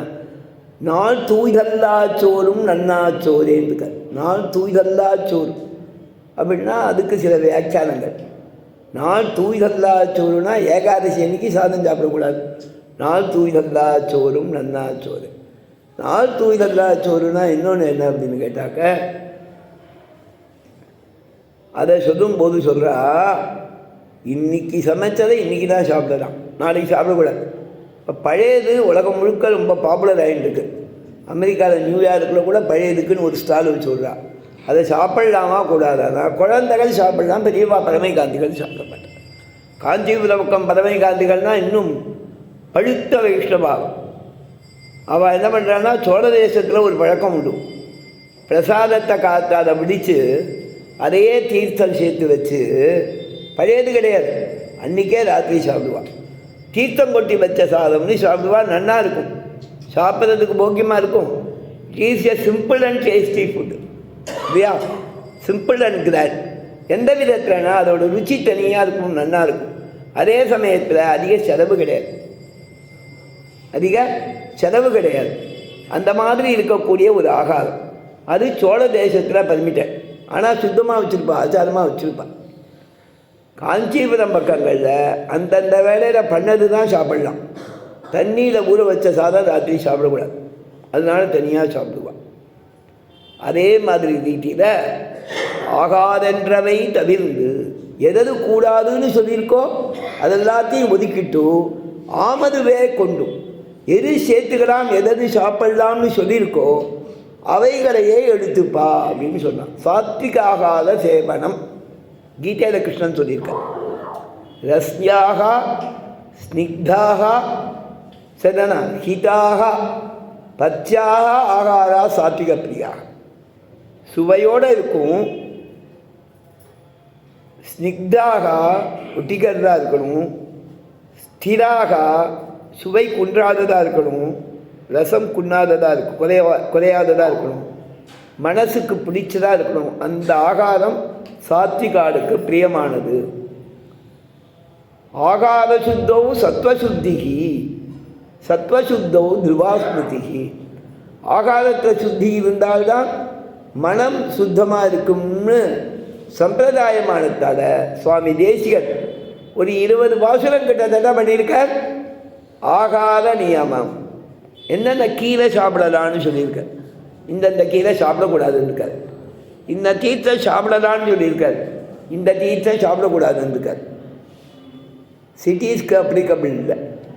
இந்த நியமங்கள்லாம் சிட்டிஸை தவிர பரமை காந்திகளாக வாழற வாழ்க்கை தான் அப்ளிகபிள். என்ன அப்படின்னா, இன்னி தீர்த்தத்தை நாளைக்கு வச்சுட்டு சாப்பிடக்கூடாது. பரமை காந்திகளாக இருக்கிறவா கடத்து தீர்த்தம் தான் சாப்பிடுவா, நம்ம மாதிரி கிடையாது. பைப் தீர்த்தம் சாப்பிட மாட்டா. இந்த கடத்து தீர்த்தத்தை இன்றைக்கி இழுத்து வச்சு நாளைக்கு உபயோகப்படுத்த மாட்டான். ட்ரெயினில் போச்சு என்ன பண்ணுவான்னு கேட்காதுக்கும், அதுக்கு ஒரு தோண்டி எடுத்துன்னு போய்ட்றான். அது ஆபத் தர்மம், அது ஆபத் தர்மம். சாமான்யமாக முதல் நாள் எடுத்த தீர்த்தத்தை மறுநாள் சாப்பிட மாட்டான். அதை சுவாமி தேசியன் சாதிக்கிறார். கங்கை அல்லது 2 நாள் வைத்த நீரும். கங்கா தீர்த்தத்துக்கு மட்டும் சுத்தி உண்டு, எத்தனை நாள் ஆனாலும். கங்கை அல்லது 2 நாள் வைத்த நீரும் கால் கழுவி நிகுநீரும். இது எல்லாரும் லோகத்திலையும் ஃபாலோ பண்ணுறது தான். காலை அடம்பின்ட்டு பாக்கி இருக்கிற தீர்த்தத்தை சாப்பிடக்கூடாது. அநேகமாக இது வேறு பாத்திரம், அது வேறு பாத்திரம். வைதிகாலாக இருக்கிறமா ஒரே சொம்பு உபயோகப்படுத்தாச்சு.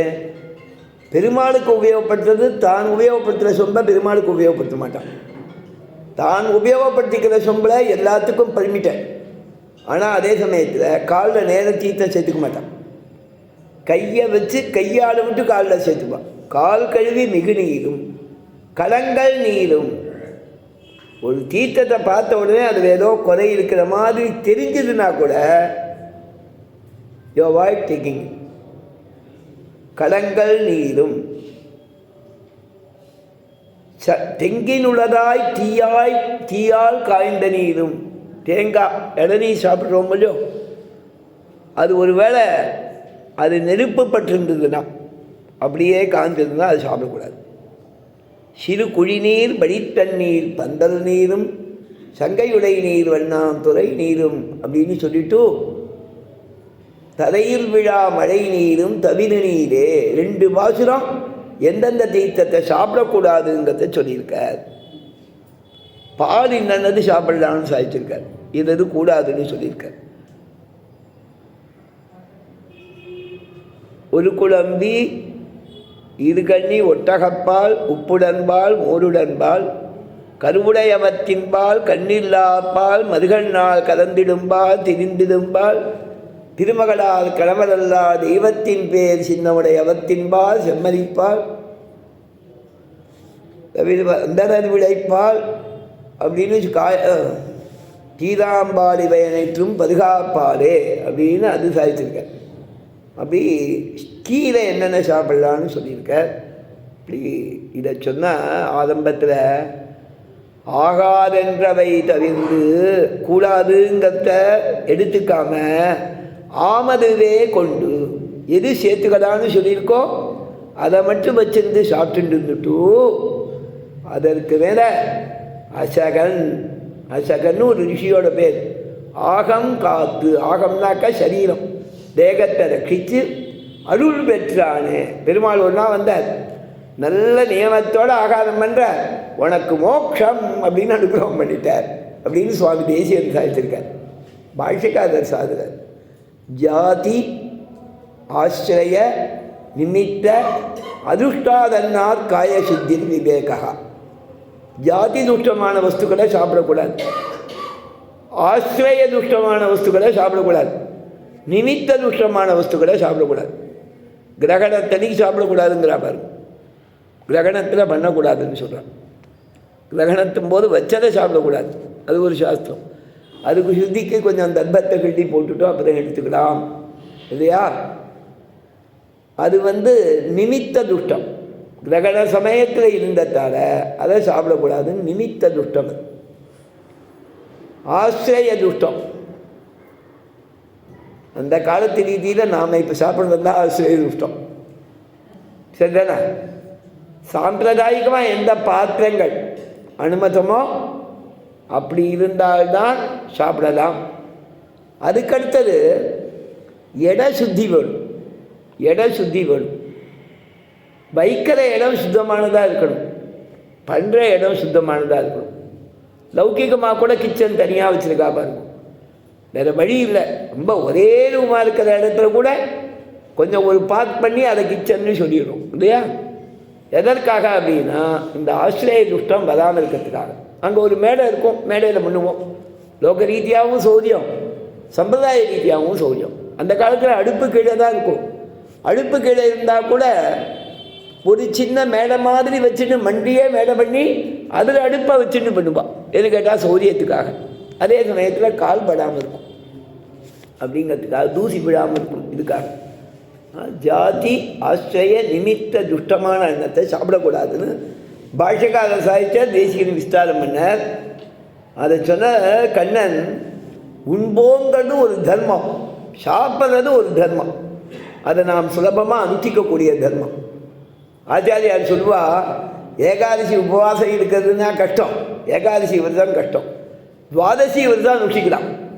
ஏன் அப்படின்னா ஏகாதசி விரதம்னா சாப்பிடாம இருக்கணும், துவாதசி விரதம்னா சாப்பிடணும், சட்டுன்னு சாப்பிடணும். அதுவும் முடியாதுன்றோம், சட்டு பசிக்காதுன்றோம். ஏகாதசி விரதம் இருக்கிறவனுக்கு துவாதசி பசிக்கும், ஆனால் இருந்தாலும் சாப்பிட முடியாது. அது சாப்பிட முடியறதுக்கு தான் ஆத்திக்கீரை நெல்லிக்காய் பச்சடி கொஞ்சம் சட்டுன்னு இதுவாகாமல் இருக்கிறதுக்கு சௌரியமாக சாப்பிட்றதுக்கு. வீட்டில் சாப்பிட்றது ஒரு தர்மம். கண்ணன் கேட்டான், சாப்பிட்றதே ஒரு தர்மமாச்சே, அதை பண்டிகைன்னா கிடையாது. உண்போம், வெறுமை சாப்பிடுவோம். கண்ணன் சாப்பிட்ட மாதிரி நாங்களும் சாப்பிடுவோம். 10 ஊறுகாயை வச்சுட்டு, அம்மா கொடுத்த திஜவத்தை கையில் வச்சுட்டு, இவனுக்கு கொடுத்துட்டு அவனுக்கு கொடுத்துட்டு பாக்கியை நானும் சாப்பிடுவேன். அவங்ககிட்டேருந்து பிடுங்கியும் சாப்பிடுவேன், எங்கிட்டேருந்து அவன் பிடுங்கிப்பான். அப்படி கலந்து சாப்பிடுவோமே தவிர அந்த சமயத்தில் சந்தோஷம் இருக்கும், அவ்வளோதான். மற்றபடி தர்ம புத்தியாக எதுவுமே பண்ணதில்லை. உடனே கண்ணன் கேட்டதான், ஆச்சாரியன் பின்னால் போகலைங்கிற, ஒரு நல்ல புண்ணியக்ஷேத்திரம் காட்டுக்கு போகலைங்கிற,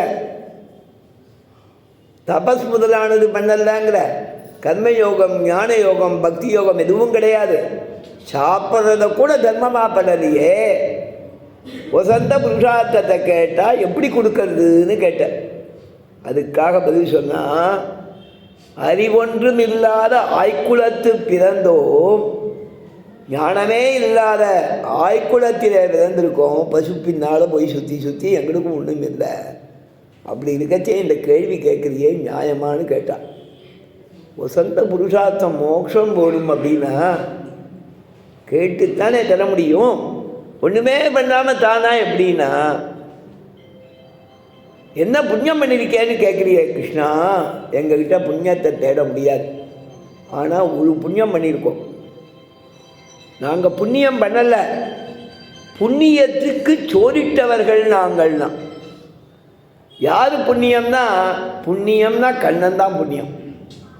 கிருஷ்ணம் தர்மம் சனாதனம், ராமோ விக்கிரகவான் தர்மஹா, தர்மமே வடிவெடுத்தவன் ராமன். தர்மத்தோட ரூபந்தான், ஃபார்ம் தான் கிருஷ்ணன். அந்த புண்ணியங்கிற தர்மத்துக்கு சோரிட்டு வளர்க்கிறோம் நாங்கள்லாம். உனக்கு சோறு போடுவோம் நாங்கடா. அப்படி இருந்துச்சா எங்கிட்ட போய் புண்ணியத்தை கேட்குறியே. நீ பிழைக்கிறதே என்னாலன்னு அர்த்தம். அதுக்கு நீ இருக்கிறதே எங்களால் இல்லையா. ஞானி துவாத்மைவ மேதம் பக்தர்களை சொல்லியிருக்காங்க. புண்ணியத்திற்கு சோரிட்டு வளர்க்கிறோம் நாங்கள். அதை சொன்னால், அறிவொன்றில் இல்லாத ஆய்க்குளத்து உண்டனை பிறவி பெருந்தனை புண்ணியம் யாமுடையோ. இந்த பெரிய புண்ணியம் எங்களுக்கு இருக்கே, மோட்சம் தர வேண்டாமா? நீ குறையை பார்க்காத குறைவு இல்லாதவன், குறையை பார்க்கும் குறை இல்லாதவன், குறைவு ஒன்றுமில்லாத கோவிந்தன். எதது குறை அப்படின்னாக்க, உங்கள்கிட்ட வந்து பார்க்கிறவனுக்கு, உன்னை வந்து சேவிக்கிறவனுக்கு என்ன வேணும்னு ஆராய்ஞ்சு பார்த்து நீயே செய்ய வேணும். தேவாதி தேவனை சென்று நாம் சேவித்தால் ஆ ஆ என்று ஆவாவென்று ஆராய்ந்தருடும்னு முன்னால் சொல்லியிருக்கேன், ஞாபகம் இருக்கா? அந்த மாதிரி நீ நன்கு ஆராய்ஞ்சு பார்த்து தருவேன்னு சொன்ன எங்கிட்ட போய் புண்ணியம் இருக்கா, இதை பண்ணியா தபஸ் பண்ணியான்னு கேட்டுருக்கியே. உந்தன்னை தெரிவிருந்தனை புண்ணியம் யாமுடையோ. நீ குறையில்லாத கோவிந்தராச்சே. எங்களிடம் என்ன குறை என்று பார்க்கும் குறை உனக்கு கூடாது, அது இல்லாதவன். திடீர்னு உனக்கு ஒரு குறையை தேடிக்காது. எங்ககிட்ட என்ன இருக்குது பார்க்கக்கூடிய குறை இல்லாத கோவிந்தன் நந்தவாணின்னு கேட்டாலாம். சுவாமி தேசிகன் தயாசரகத்தை சாதிக்கிறார். தயாதேவியே, நான் யார் அப்படின்னா, நான் ஒரு சக்கரவர்த்தினார். என்ன சக்கரவர்த்தினா? அகவஸ்மி அபராத சக்கரவர்த்தினர். நான் சக்கரவர்த்தி, நீ சார்வபௌமி, மொத்த பூமியும் உனக்கு அதீனம், தயைக்கு விஷயம், கருணே துவஞ்ச குணேஷு சார்வபௌமி. இதைப்பாரு அதைப்பாரு. நீ ரொம்ப மேடா இருக்கிறவள், குணங்களாலே சிறந்தவள், நான் ரொம்ப தாழ்ந்தவள், அபராத சக்கரவர்த்தி. குறைவொன்றும் இல்லாத கோவிந்தன், நாங்கள் அறிவொன்றும் இல்லாதவர்கள். இது அழகாக வியாக்கியானம் பண்ணுறான். அறிவில்லாதவர்களுக்கு குறைவில்லாதவன் கதி, அறிவொன்றில்லாதவர்களுக்கு குறைவொன்றில்லாதவர்கள் கதி, அறிவொன்றும் இல்லாதவர்களுக்கு குறைவு ஒன்றும் இல்லாதவன் கதி. இந்த பள்ளத்தை அந்த மேட்டால் நிரப்பப்போம் அப்படின்னா சுவாமி, அது ஒரு கான்ட்ராக்ட். கொஞ்சம் பள்ளத்தை ரொப்பது ஒரு கான்ட்ராக்டு. அவனே என்ன பண்ணுவான், மேட்டை காலி பண்ணுறதையும் போடுவான். ஒருத்தர் வீடை இடித்தா இதை கொண்டு போய் அங்கே ஓட்டிடுவான், எங்கே பள்ளமாக இருக்கோ அதை ரொப்பது. அந்த மாதிரி இங்கே சொன்னால் நாச்சியார், அறிவே இல்லாத எங்களுக்கு குறையே இல்லாத நீதான் சரியா ரட்சகனா ஆக முடியும், குறை ஒன்றும் இல்லாத கோவிந்தா. உன்னை கட்டாயம் காப்பாற்றணுமான்னு கேட்காத. உந்தன்னோடு உறவே எனக்கு ஒழிக்க ஒழியாது. உந்தன்னோடு எங்களுக்கான உறவு உனக்கு ஒழிக்க ஒழியாது. உந்தன்னோடு எங்களுக்குள்ள உறவே நமக்கிங்கு ஒழிக்க ஒழியாது. எனக்கும் உனக்கும் இருக்கக்கூடிய சம்பந்தம், நீ சேஷி, நான் சேஷன். நான் செய்யக்கூடிய காரியங்களுடைய பலன் எல்லாத்துக்கும் பிரதான பலி. அந்த பலன்கள் போய் சேர்ற இடம் நீ. அதை ஒன்றால் மறுக்க போகாது. நான் செய்வது எதுவும் உனக்காக செய்கிறேன், அதை நானும் மறுக்க முடியாது. எனக்கு இந்த ஞானம் இல்லைன்னா கூட நான் செய்வதெல்லாம் உனக்காக ஏற்பட்டது. நீ ஒன்றும் அதை பற்றி நினைக்கவே இல்லைனாலும் நான் செய்யும் அனைத்துக்கும் முக்கியமான பலத்தை நீயே ஏற்க வேண்டியவன். இது சம்பிரதாய சித்தமான விஷயம். நீ ஒளி என்றாலும் இது ஒழியாதுன்னா வியாக்கியானங்களில் சொன்னால், ஒரு குடம் நீரோடு போகாதுன்னா, ஒரு குடம் நீரோடு போடுதுன்னா என்ன அர்த்தம்னா, அந்த காலங்களில் ஏதாவது ஒருத்தருக்கு ஒருத்தர் சம்பந்தம் இல்லைன்னு சொல்கிறதா இருந்தால் ஒரு குடம் தீர்த்தத்தை சேர்த்து இல்லைன்று வாழம். அதை அந்த நீட்டியில் சுடுவான்னு வச்சுக்கோங்க. அந்த ஒரு குடம் நீரோடு அந்த சம்பந்தம் போயிடும். ஒரு குடம் நீரோடு போகிற சம்பந்தம் இல்லை. நீ சுவாமி, நான் தாசன். நீ சேஷி, நான் சேஷன். நீ நடத்துகிறவன், நான் நடத்தப்படுபவன். நீயந்தா நீயந்த. நீ தாரகன், நான் தாரியம்.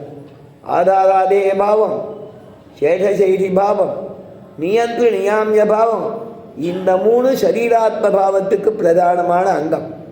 சரீராத்ம பாவம் இப்படி இருந்தால்தான் எம்பெருமானாலே தாரியமாகவும் நியாமியமாகவும் சேஷமாகவும் இருப்பதே அவனுக்கு சரீரமாக முடியும். ஒருத்தன் ஆத்மாவா ஆகணும்னாக்க எதற்கு ஆத்மாவோ அந்த வஸ்துவை தரிப்பவனாகவும் அந்த வஸ்துவை நியந்தா நடத்துகிறவனாகவும் அந்த வஸ்துவோட காரியங்களுடைய பலனை அடைபவனாகவும் இருக்கணும். அப்படி இருக்கிறவன் தான் ஆத்மாவா இருக்க முடியும். எம்பெருமான் ஆத்மா. அந்த மாதிரி ஆவதற்கு எங்கேயும் அவன் வியாபிச்சு இருக்கணும். ஆப்னோதீதி ஆத்மான்னு அதுக்கு விற்பத்தி. ஆப்னுங்கிற தாது மேல எங்கேயும் வியாபித்து இருப்பவன், பதவி நிற்பவன்கிற அர்த்தத்திலே ஆத்மாங்கிற பதம் பிரயுக்தம். ஆத்மாங்கிற பதம் பிரயுக்தம். இதை பரிஷத் பாஷ்யத்தில் சாதிக்கிற அயமேவ ஆத்மா ஆதேசகான்னு ஒரு பதம் வருது. அந்த சப்தத்தோட அர்த்தத்தை விசாரிக்கும் போது ஆதேசகா அப்படின்னு பிரம்மத்தை பெருமாளை சொல்றது. இந்த ஆதேசங்கத்துக்கு சாஸ்தா சாசிதா எல்லாத்தையும் ஆள்பவன்கிற அர்த்தத்தில் கொண்டு போய் உபனிஷத் பாஷ்யக்காரர் உடையவர் திருவுள்ள பிரகாரம் அதிகரணங்கள் விசாரங்கள்லேருந்து எடுத்து தீர்மானம் பண்ணுறார். அதுக்கு ஒரு கேது சொல்லச்சேன். அதே பிரகரணத்தில் ஏஷாத்மானு வருது, இவனே ஆத்மானு வருது. அந்த ஆத்மாவா வியாபிச்சிருக்கிறவன் எம்பெருமான் அல்லது பிரம்மமானத்தால அவன்தான் சாசிதாங்கிற அர்த்தத்திலே இங்கே ஆதேச சப்தம் வரது பிரயோகமாயிருக்குன்னு தீர்மானம் பண்ணுறான். அந்த மாதிரி ஆத்மாவாயிருக்கிற சம்பந்தம், நீ ஆத்மா, உனக்கு நான் சரீரம் என்பது, நீ என்னை நடத்துபவன், நான் முன்னாலே நடத்தப்படுபவள் என்பது, நீயே சேஷி, நான் சேஷன் என்பதான இந்த உறவு நம் இருவருக்கும் ஒழிக்க ஒழியாது. உன்னாலும் ஒழிக்கப் போகாது, என்னாலும் ஒழிக்கப் போகாது, நாம் இருவரும் சேர்ந்து கோஷித்தாலும் ஒழிக்கப் போகாது. இதை உபனிஷத் சம்பிரதாய சித்தம். பிரமாணங்களை இட்டு தீர்மானமான இந்த தகராறு வந்ததுன்னா, ஒரு அக்ரிமெண்ட் இருந்ததுன்னா இந்த அக்ரிமெண்ட்டில் என்ன இருக்கோ அதுதான் நடக்கணும்னு சொல்கிறா பாருங்கோ. அந்த மாதிரி சாஸ்திரம் என்ன சொல்லித்தோ அதுதான் நிற்கும். அதனால் இறைபாணி தாராய் பறை உந்தன்னோடுறவே நமக்கிங்கொழிக்க ஒழியாது. அதனாலே நீ எங்களுக்கு ரட்சகனாக ஆகியே தீர வேணும். நாங்கள் கேட்பதை கொடுத்தே தீர வேணும். இறைவாணி தாராய் பறையினா. அப்போ இவளுக்கு ஞாபகம் வந்துதான், பெருமாளிடத்தில் சில சமயம் அபச்சாரப்பட்டிருப்போம். அந்த அபச்சாரங்களை அந்த எம்பெருமானே க்ஷமிக்க வேணும். எதனால் அபச்சாரப்பட்டிருப்போம்னா, அறியாமையாலே அபச்சாரப்பட்டிருப்போம். அஜ்ஞானம் தெரியாதால தப்பு பண்ணியிருப்போம். அஜ்ஞானாது பிள்ளைகள், பாலைகள், சிறுமிகள்னா அறிவில்லாமே இருக்கும், எதுவும் தெரியாதா. சின்ன பையன்டா, சின்ன பிள்ளைடா, அதுக்கு என்னடா தெரியும் பாருங்கோ. அந்த பருவம், அந்த பருவத்தாலே தப்பு பண்ணியிருப்போம். அன்பாலே தப்பு பண்ணியிருப்போம். சில சமயத்தில் பிரேமத்தாலே தப்பு வருதுண்டு, அஜ்ஞானத்தால் வருதுண்டு. மயா பிரமாதாது பிரணயேன வாபி. அர்ஜுனன் பெருமாளத்தில் சொல்கிறான், சகேதி மத்வா பிரசவம் யதுக்தம் ஹே கிருஷ்ணா ஹே யாதவா ஹே சகேதி அஜானதா மகிமானம் தவ இடம். தவ மகிமானம் அஜானதா. உம்ம பிரபாவம் தெரியாதாலும் தப்பு பண்ணிட்டேன் சுவாமி. அஞ்சலி கூட சமர்ப்பிக்கல. மயா பிரமாதா பிரணயேன பாபி. அறியாமையாலே, அஜ்ஞானா பிரமாதா பிரணயேன வாபி. பிரணயம் ஸ்நேகத்தால் தப்பு நடக்கும். அதெல்லாத்தையும் க்ஷமிக்கணும்னா, எச்சாபகாசாத்தம் அசத்கிருதோசி விகார சையா ஆசன போஜனேஷு ஏகோதவாப்பியச்சுத தத் சமக்ஷம் தக்ஷாமையே துவாமகம் அப்பிரமேயம். அது மாதிரி கண்ணன் இடத்துல இவா சொன்னான், நாங்கள் எல்லாரும் சேர்ந்து வரோம் சுவாமி, திடீர்னு வந்து ஏய் வாடி இங்கே, நீ அங்கே நின்று இருப்ப. சரிதானே? அஜ்ஞானாது இல்லையா? கண்ணன் கிடக்கிறோல்லையோ சுவாமி, கோக்கியோடு வந்துருப்பதோல்லையோ, கொஞ்ச நேரம் பின்னால் கொஞ்ச நேரம் முன்னால் இப்படி வந்துருப்பதோல்லையோ. வளச்சேன் யாரோ ஒருத்தர் தலையில் போத்தின்னு இருக்கா, முக்காடிட்டு இருக்கா. ஏய் என் பக்கத்தில் வந்து நில்லேன்டிம்பே, நீ திரும்பி பார்ப்பேன், நீ தான் அதுன்னு தெரியாது எனக்கு. நீயும் முக்காடு போட்டுருக்கா, அவளும் முக்காடு போட்டுருக்கா. பனிக்காலம் இல்லையா? யமுனா தீரத்துக்கு போச்சா அப்படியே போக முடியுமா? 2 பல்லாங்க போட்டுக்குள்ளேயே கஷ்டப்பட்டுன்னு போர்வாய் இருவாய் சால்வாய் எல்லாத்தையும் போட்டுன்னு சொட்டரும் போட்டுட்டு வர வேண்டியதாக இருக்குது. அவ்வளோ தூரம் போகணும். யமுனா நதி மணற்குண்டு வாசுதேவா உன் வரவு பார்த்தே மணற்குண்டில் தவித்து நின்றோம்னு ஆழ்வார் பாடுறோம். அந்த மாதிரி ரீதியில் ராத்திரி முழுக்க யமுனா நதி மணல் திட்டுற காத்துன்னு இருந்தாதான் ஒரு கோபி. வாசுதேவா உன் வரவு பார்த்தே வார்மணல் குண்டில் புலர நின்றோம். அந்த மணல் திட்டுற பொழுதுபடிய வரைக்கும் நின்றுருந்தோம், நீ வருவான்னு நினச்சி. ராத்திரி முழுக்க கடும் பனி, சில்லுன்னு காத்தடிக்கிறது. யமுனை நதி மணல் திட்டு அப்படின்னா எப்படி காத்தடிக்கும்? ஓப்பன் ஸ்பேஸ் சுற்றி வரேனாக்கா காப்ரா போனாலே குளிர்றது. என்ன சுவாமி, மகாலட்சுமி சந்நிதினா அடக்கமாக இருக்கு, காப்ரா சந்நிதினா குளிர்றது. சுற்றி வர ஓப்பன் ஸ்பேஸ் பார்த்தா காற்று வேகமாக வீசாது. அந்த ரீதியில் வாசுதேவாவும் வரவு பார்த்தே காத்துட்டு இருந்தோன்னா, அதே மாதிரி பனிக்காலம் ரதம் நொட்டிக்கிறான், எல்லாரும் போதா. கிருஷ்ணன் கடகனா வரான், அவனும் முக்காடு போட்டுருக்கான், இவாளும் முக்காடு போட்டுருக்கா. எல்லாம் ஒரே சால்வை, யூனிஃபார்ம் சால்வை. சுவாமி விரத்தட்டு கோஷ்டின்னு தெரியறதுக்கு அதான் திடீர்னு ஏரின்னு கூப்பிட்டாக்கா அவன் திரும்பி பார்க்குறான். அறியாமையாலே செய்தோம், சிறு பிள்ளைகளாகையாலே செய்தோம். உனக்கு என்ன வேணும்னு தெரியாது, திடீர்னு நினச்சிட்டு ஏதோ தப்பாக பண்ணியிருப்போம். அன்பினாலே செய்தோம். கண்ணா வாடு அப்படின்னு அன்பாலே செய்த சுவாதீனம், அதனாலே செய்கிறோம். அது எல்லாத்தையும் பொறுத்தருட வேணும். அன்பினால் உண்டன்னை உன்னிடத்திலே பண்ண அபச்சாரங்களை க்ஷமிக்கணும்னா, அதில் பிரதான அபச்சாரமாக எதை நினைச்சானா, உன்னை சிறுவேரடைத்தனமும் சீறி அருளாதேனா. இதுக்கு 2 விதமாக வியாக்கியானம் பண்ணுறது. கோவிந்தானே இப்போ கூப்பிட்டேன், சாட்சாத் பரதத்துவமான நாராயணனான உன்னை சிறு பேரான எடப்பயலேன்னு கூப்பிடுறது எவ்வளவு தப்பு. கோவிந்தா பசு தலைவனேன்னு, சர்வலோகத்துக்கு அதிபதி நீ, பசுக்களோட தலைவன் சொன்னால் குறவு இல்லையோ? சிறுவேர் இடைத்தனவும் சீரியருடாதே. எண்ணுங்கோ. நாதாய நான் 4 எழுத்து, கோவிந்தா 3 எழுத்து, சிறு பேர் தானே. ஆனு பெருமாளுக்கு ஒரு பேர் இல்லையா? அகா அப்படின்னாக்கா பெருமாள். அகாரேன உச்சதே விஷ்ணு. பிரணவத்தில் அகால உக்காலம் அகாலங்கள், அகாலத்துக்கு அர்த்தம் பண்ணச்ச அகாலேன உச்சதே விஷ்ணு சர்வலோகம யோகரி. ஆனாக்க பெருமாள்.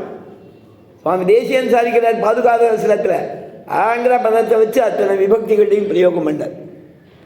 எந்த பாதுகையை பெருமாள் ஆசிரியிச்சிருக்கானோ அது மேலே நிற்கிறானோன்னு அர்த்தம். யாம் அகாஸ்ரயதி. எந்த பாதுகை பெருமாளை தரிக்கிறாளோ, யா அம் தத்தே, இவன் அதில் நிற்கிறான், அவ இவனை தரிக்கிறான். 2 விஷயமும் வந்துட்டு ஆதாராதே பாவம். யா ஏன யாதி, எந்த பாதுகை பெருமாளோட போகிறாளோ. ஒருத்தர் சாத்தின்னு தான் அவள் பாதுகா கூட தானே போகும். பெருமாள் சாத்தினுக்கா பெருமாள் பாதுகா கூட போகுது. யா ஏன யாதி. ஆய யா, பெருமாளுக்காகவே தான் பாதுகை இருக்கு, இன்னொருத்தருக்காக இல்லை. ஆய அகாலவாச்சனான பெருமாளுக்காகவே பாதுகை இருக்காள் இல்லையா? யா ஏன யாதி, அவனாலே நடத்தப்படுறான்னு அர்த்தம். அவனாலே நடத்தப்படுறான், அவனாலே நடக்கிறான். நியந்திரணியாமிய பாவம் சுவாமி நடத்தப்படுறாங்கிறது. யா ஏன யாதி, யா ஆய ஆதி ச யா. யா ஆயங்கச்சேன் பாததந்திரம் சேஷத்துவம் ஆக 3 வந்துடுத்து. ஆதாரேதய பாவம், நியந்திரணியாமிய பாவம், சேஷசைடி பாவம். லோகத்துக்கு காரணம் அவன். ஆதிச்ச யா, அவங்ககிட்டேருந்து தான் வந்தவள் பாதுகை. அவனுக்கு கௌரவத்துக்காதா. யா அஸ்யமானாய, அவனுடைய கௌரவத்துக்காதா. சேஷபூத்தாலான ஜீவாத்மாக்கள் எல்லாம் அவனுடைய கௌரவத்துக்கு. அவனுடைய சொத்து இல்லையா? சொத்து இருந்தால் கௌரவம் தானே சுவாமி. அத்தனையும் அவன் ஸ்வம். ஸ்வம்னாக்க சொத்து, ஐஸ்வர்யம்னு அர்த்தம். சுவாமின்னா என்ன அர்த்தம்? இந்த ஐஸ்வர்யத்தை உடையவன் அர்த்தம். அவன் நமக்கு சுவாமினா நம்ம ஜீவனாகிற ஐஸ்வர்யத்துக்கு எஜமானன், அதற்கு உரியவன், அதை உடையவன். யா அஸ்யமானாய யா ஏ பாண்யா, எவள் எம்பெருமானிடத்தில் கொண்டாடத்திருந்தவளோ. பெருமாள் பாதுகையை கௌரவிக்கிறான், பாதுகையை சாத்தின்னு கௌரவிக்கிறான். அது சேவகம் பண்ணிகிட்டே இருந்தது. நமக்கு ஒரு பிரதிநிதி வேணும் சுவாமி. பிரதிநிதி அனுப்பிச்சுட்டு நீ ராவணபுரத்துக்கு போகணும் பரதாழ்வான். உடனே ஒரு கௌரவம். கீழ் கைங்கரியங்கள் தான் பண்ணிட்டு இருப்பா ஆச்சாரியார் சந்நிதியில். ஒரு முக்கியமான வேலை யாரோ ஒருத்தரை பார்த்துட்டு வர வேண்டியிருக்குன்னா இந்த அந்தரங்கால அனுப்புவாவா இல்லையா சுவாமி? ஒரு ராஜகுருனா ராஜாவுக்கு ஒன்று சொல்லி அனுப்பணும்னா ரொம்ப சாமானியனை அனுப்புகிறோம். ரொம்ப நாளாக தங்கிட்ட அந்தரங்கனாக இருக்கிறவனை அனுப்புவார். யா ஏ பாண்யா சா மாம் அவது பாதுகா, எம்பெருமானிடத்தில் முழுக்க கௌரவமாக இருப்பவள், அங்கேயே கைங்கரியம் பண்ணியிருப்பவள், அவனாலே கௌரவிக்க தகுந்தவள், அவனிடத்தில் கௌரவத்தை பெறுபவள்.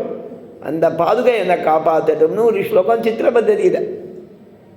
யாம ஸ்ரேயதி யாம் தத்தே யா ஏன யாதி ஏன யாதி ஆயயாச்சயா யாசியமானாய எய்வாண்யா சாமாவது பாதுகா. பாதுகையில் சித்திரபத்ததியோட அழகான ஸ்லோகம்.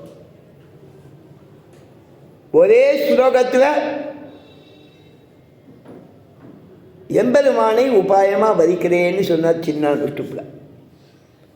அதில் தன்னுடைய அனன்ய கதித்துவம், காட்பண்யம், எம்பெருமானை உபாயமாக வரித்தல் எல்லாம் சொல்லப்பட்டது. அனன்ய சரணகம் சீதன்னு அனந்த கிளேச சாகரே. நிறையா துக்கங்கள் இருக்கிற இடமான சம்சாரத்திலே கஷ்டப்பட்டவனாக வேறு கதியற்ற நான் சரணம் சரணத்ராணம் ரங்கநாதஸ்ய சம்சயே. இதுலேயே 5 அங்கத்தையும் சொல்லுவான், 5 அர்த்தபஞ்சகத்தையும் சொல்லுவான். சரியா சுவாமி? அர்த்தபஞ்சகம் என்ன? பிரம்மத்தை சொல்றது. பிராபியஸ்ய பிரம்மணோ ரூபம். ரங்கநாதன், ரங்கத்தில் இருக்கிற லோகநாதன், அது பிராபியமான பிரம்மம். பிராத்துஷ்ட பிரத்யேகாத்மனகா, பிரத்யேகாத்மாவோட ஸ்வரூபம் அனன்ய சரணகா சீதன்னு, வேறு கதியற்ற நான். நான்கள் கூட இருக்கிறது அகமத்தமான ஆத்மா. பிராப்துஷ்ட பிரத்யேகாத்மனகா. சீதன்னா துக்கத்தை அனுபவிக்கிறவன் அர்த்தம். இந்த துக்க அனுபவங்கிறது ஞானத்தோட ஒரு விகாசம். ஆத்மாவோட ஸ்வரூபம் ஞான ஆசிரியத்துவம். பிராப்துஷ்ட பிரத்யேகாத்மனகா. பிராப்தி உபாயம் சரணாகதி. ரங்கநாதஸ்ய சரணம் சரணம் சம்சயம். அப்படி சரணம் சரணத்ராணம் சம்சயம். சரணமாக வரிக்கிறேங்கிறதால பிராப்தி உபாயம் சொல்லப்பட்டது. ரங்கநாதன் சம்சயே, அதை சரணமாக அடையதேன்னு உபாயத்துவமும் சொல்லப்பட்டது. சரணத்ராணம்னு அவன் திருவடிகளில் இருக்கக்கூடிய பாதுகையை சொல்லி, எம்மா வீட்டு திலமும் செப்பம் நின் செம்மா பாதவர்ப்பு தலை சேர்த்து ஒல்லைன்னு சொல்லி மோக்ஷானந்தத்தை பிராபிய ஸ்வரூபம் திருவாய்மொழியிலே சொல்லப்பட்டது, எம்மா வீட்டில் சொல்லப்பட்டதுன்னு தெளிவாக எடுக்கிறான். உன்னுடைய சிவந்த உயர்ந்த பாத பற்பு பாத கமலத்தை தலையிலே சேர்ப்பது. ஸ்ரீவைகுண்டகத்தில் ஆழ்வார் எம்பெருமானார் சாதிக்கிற, நின் செம்மா பாதபத்பு தலை சேர்த்தொல்லை, அந்த அர்த்தத்தை தான் கடைசியில் ததோ பகவதா ஸ்வயமேவ ஆத்மசஞ்சீவனேன அவலோகனேன அவலோக்கிய சஸ்மிதமாகூய, இந்த ஜீவாத்மாவை பெருமாள் கடாட்சிச்சு ஒரு புன்முறுவலோட கிட்டக்க கூட்டுட்டு சமஸ்த கிளேசாபகம் எல்லா துக்கங்களும் போக்கக்கூடிய நிரதிசய சுகாபகம் எல்லையில்லாத ஆனந்தத்தை, மிகச்சிறந்த ஆனந்தத்தை பெறக்கூடிய ஆத்மீயம் ஸ்ரீமத் பாதாரவிந்த யுகலம். தன்னுடைய எம்பெருமானுடைய ஸ்ரீமத்தான திருவடி இரண்டையும் சிரசிகிருதம் தியாத்வா, ராத்திரி படுத்துக்கச்சே வைகுண்டகத்தை சொல்லி பெருமாளையே தியானம் பண்ணி வைகுண்டகத்தைன்னு சொல்லி நாம் மோட்சத்துக்கு போகிறோம், பெருமாள் தன் திருவடிகளை நம் தலையில் வைக்கிறான்னு தியானம் பண்ணிண்டே அசரி வரும்போது தூங்க சொல்லி ஆன்மீகங்களில் சாதிச்சிருக்கான். வைகுண்டகத்தில் அந்த அனுபவத்தை கொண்டு வர பாஷ்யக்காரர். சிரசிகிருதம் தியாத்வா, இதுக்கு மூலம் என்ன? எம்மா வீட்டு திறமும் செப்பம் நின் செம்மா பாதவர்ப்பு தலை சேர்த்து ஒல்லை, தலை சேர்த்தொல்லை, தொல்லை இல்லை ஒல்லை சடக்குன்னு தலை சேர்த்து என் தலையிலே சேர்ப்பாயாகன்னு அர்த்தம். என்னாலே நாம் மண்ணளந்த இணைத்தாமரைகள் காண்பதற்கென்று என்னாலும் நின் இமையோர்களை தீங்கிறத இளையத்தை விஸ்தாரப்படுத்துறது. பரம சுகம் இல்லையோ? அதை சுவாமி தேசிகன் பாதுகாசத்தில் சரணம் சரணத்ராணம் ரங்கநாதஸ்ய சம்சயேன்னு சரணத்ராணம்ங்கிற பதத்தாலே பலத்தை சொன்னார்.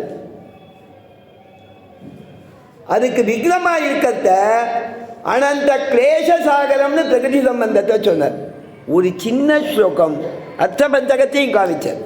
அனன்ய சரணகா சீதன்னு அனந்த கிளேசசாகரே சரணம் சரணத்ராணம் ரங்கநாதஸ்ய சம்சயம். அற்புதமான ஸ்லோகம். சித்திரபத்தரி சப்த சித்திரம் உண்டு. புறப்புரோ கணமணம்னு சொன்னது சப்த சித்திரம். அர்த்த சித்திரம் உண்டு எத்தனையோ ஸ்லோகங்கள். உபய சித்திரம் இருக்கிறது அனன்ய சரண சீத. ஒரு simple shloka, but such a deep sense. இன்னும் கொஞ்சம் நன்னா சொல்லணும், இங்கிலீஷில் சொல்லணும்.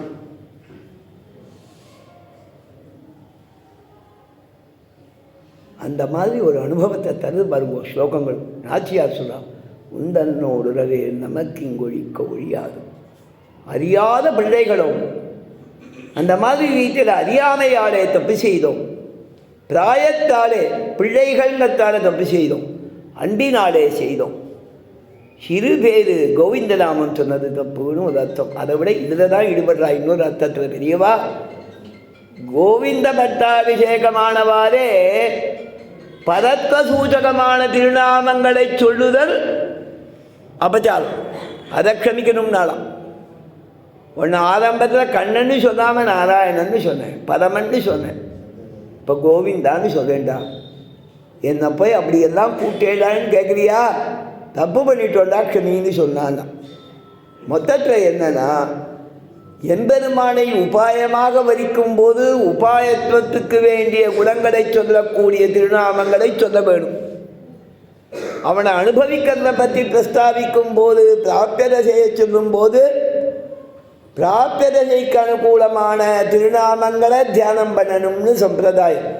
அதை பாஷ்யக்காரர் என்னை சரணமாக வரி அப்படின்னு மாம் என்னை அடைன்னு சொல்லச்சே உபாயத்துவத்துக்கு வேண்டிய குணங்களையும், அகம் துவா அப்படிங்கச்சே அதற்கு வேண்டிய குணங்களையும் அனுசந்தானம் பண்ண.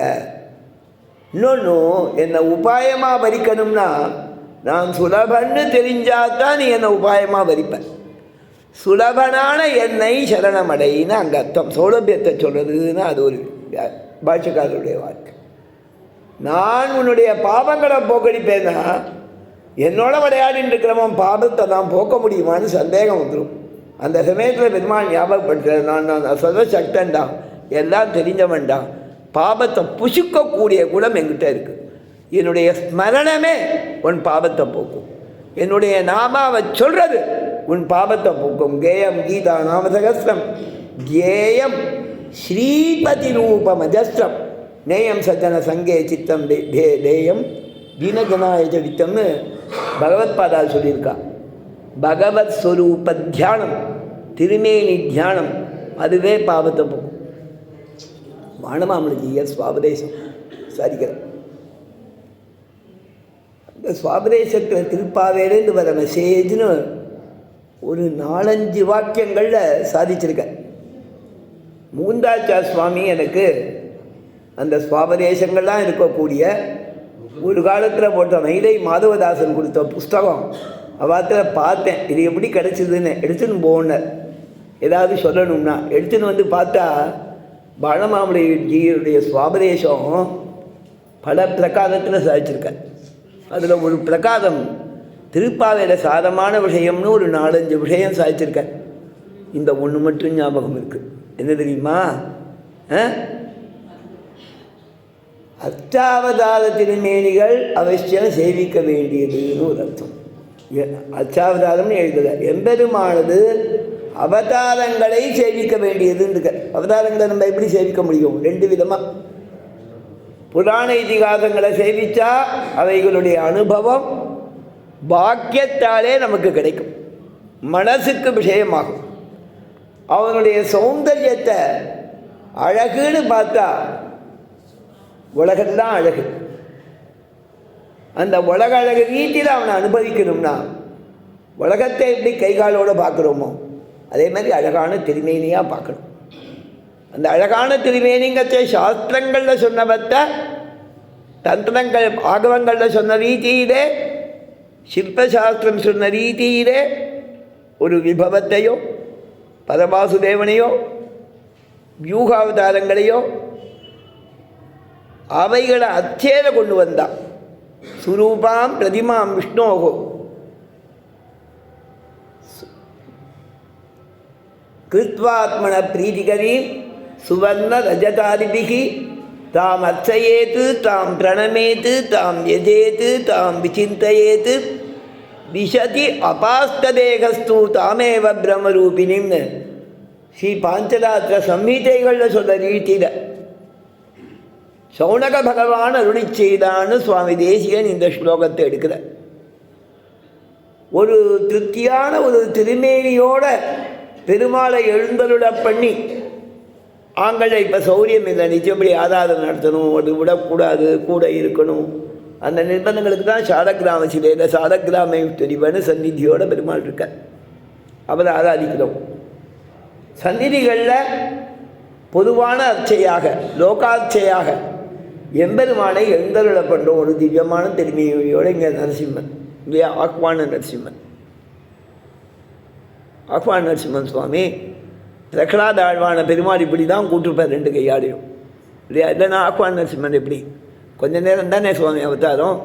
ஆக்வான் நரசிம்மன் எப்படின்னா நல்ல திரும்ப வளர்ந்த முகத்தோடு கூப்பிடுறதுனா பிரகலாத ஆழ்வானை பார்த்தோடனே மலர்ச்சி கூப்பிடுறார் 2 கையாடையும். அந்த மாதிரி ஒரு பெருமாளை ஆடு பண்ணியிருக்காங்க. இதெல்லாம் யாதோ பெரியவா ஆச்சாரியால் பிரதிஷ்டை பண்ண க்ஷேத்திரங்கள், செய்த க்ஷேத்திரங்கள். மகாலட்சுமி தாயார் அங்கே எழுதியிருக்கா, அங்கே லட்சுமி நரசிம்மன் எழுதியிருக்கா, இன்னும் பல திவ்ய தேசங்கள் ஒவ்வொருத்தர் பிரதிஷ்டை பண்ணியிருக்கா. 4-5 விதமாக அச்சாமூர்த்திகளை பகுக்கிற அந்த தேவாலயங்களை. ஸ்வயம் வியக்தமான க்ஷேத்திரங்கள் ஸ்ரீரங்கம், திருப்பதி முதலான க்ஷேத்திரங்கள். தெய்வம் பிரம்மா முதலானவா பிரதிஷ்டை பண்ணது, ஆர்ஷம் ரிஷிகள் பிரதிஷ்டை பண்ணது, சைத்தம் சித்த புருஷர்கள் பிரதிஷ்டை பண்ணது. நம் ஆச்சாரியால் எல்லாரும் ஆச்சாரியஸ்தானங்களில் இருக்கிறவா திருமந்திரத்திலே சித்தி பெற்றவர்கள். அதுக்காக தான் ஒரு கோயில் சம்ரோஷணம்னா ஒரு ஆச்சாரியஸ்தானங்களில் இருக்கிறவாளை கூப்பிடுறோம். திருக்குழந்தையில் 6வது ஆழ்வான் ராஜகோபுரம் பண்ணி நிர்மாணம் பண்ணி அவருக்கு ராஜகோபுரம் நிர்மாணம் பண்ணி திருக்குழந்தை தேசிகனே கூட அந்த கைங்கரியங்கள்லாம் நிறையா பண்ணியிருக்கிறாங்க.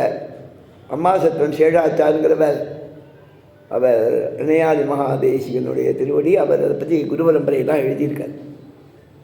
அது தவிர ஒரு பெரிய சம்பரோஷம் நடக்கச்சே நல்ல அந்த ஊரில் எல்லாரும் பாட்டாச்சா தாத்தாச்சார் இருந்தாலும் அவள் தீர்த்தகாதா கைங்கரியங்கள் பண்ணுறா.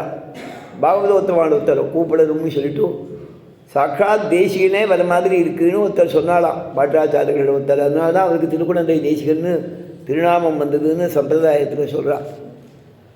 அவரை கூட்டு அந்த பாகவத கரஸ்பர்சத்துக்காக பிரார்த்திச்சு பண்ணிட்டாள்னு ஒரு ஐதிஹ்யம் உண்டு. இந்த மாதிரி அந்தந்த ஊர்களில் பிரார்த்திக்கிறது உண்டு. இதெல்லாம் சைத்தமான சந்நிதிகள்.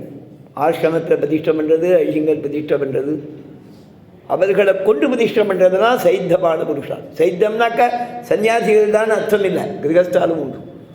அதில் ஆச்சாரிய புருஷாலாக இருக்கிற வாழ். அதனால தான் திருக்குழந்தை தேசிகன் கிரகஸ்தராக இருக்கச்சே தான் அந்த பிரதிஷ்டா இருக்குது. அந்த மாதிரி ரீதியில் இன்னும் பல பெரியவா பண்ணியிருக்கான்.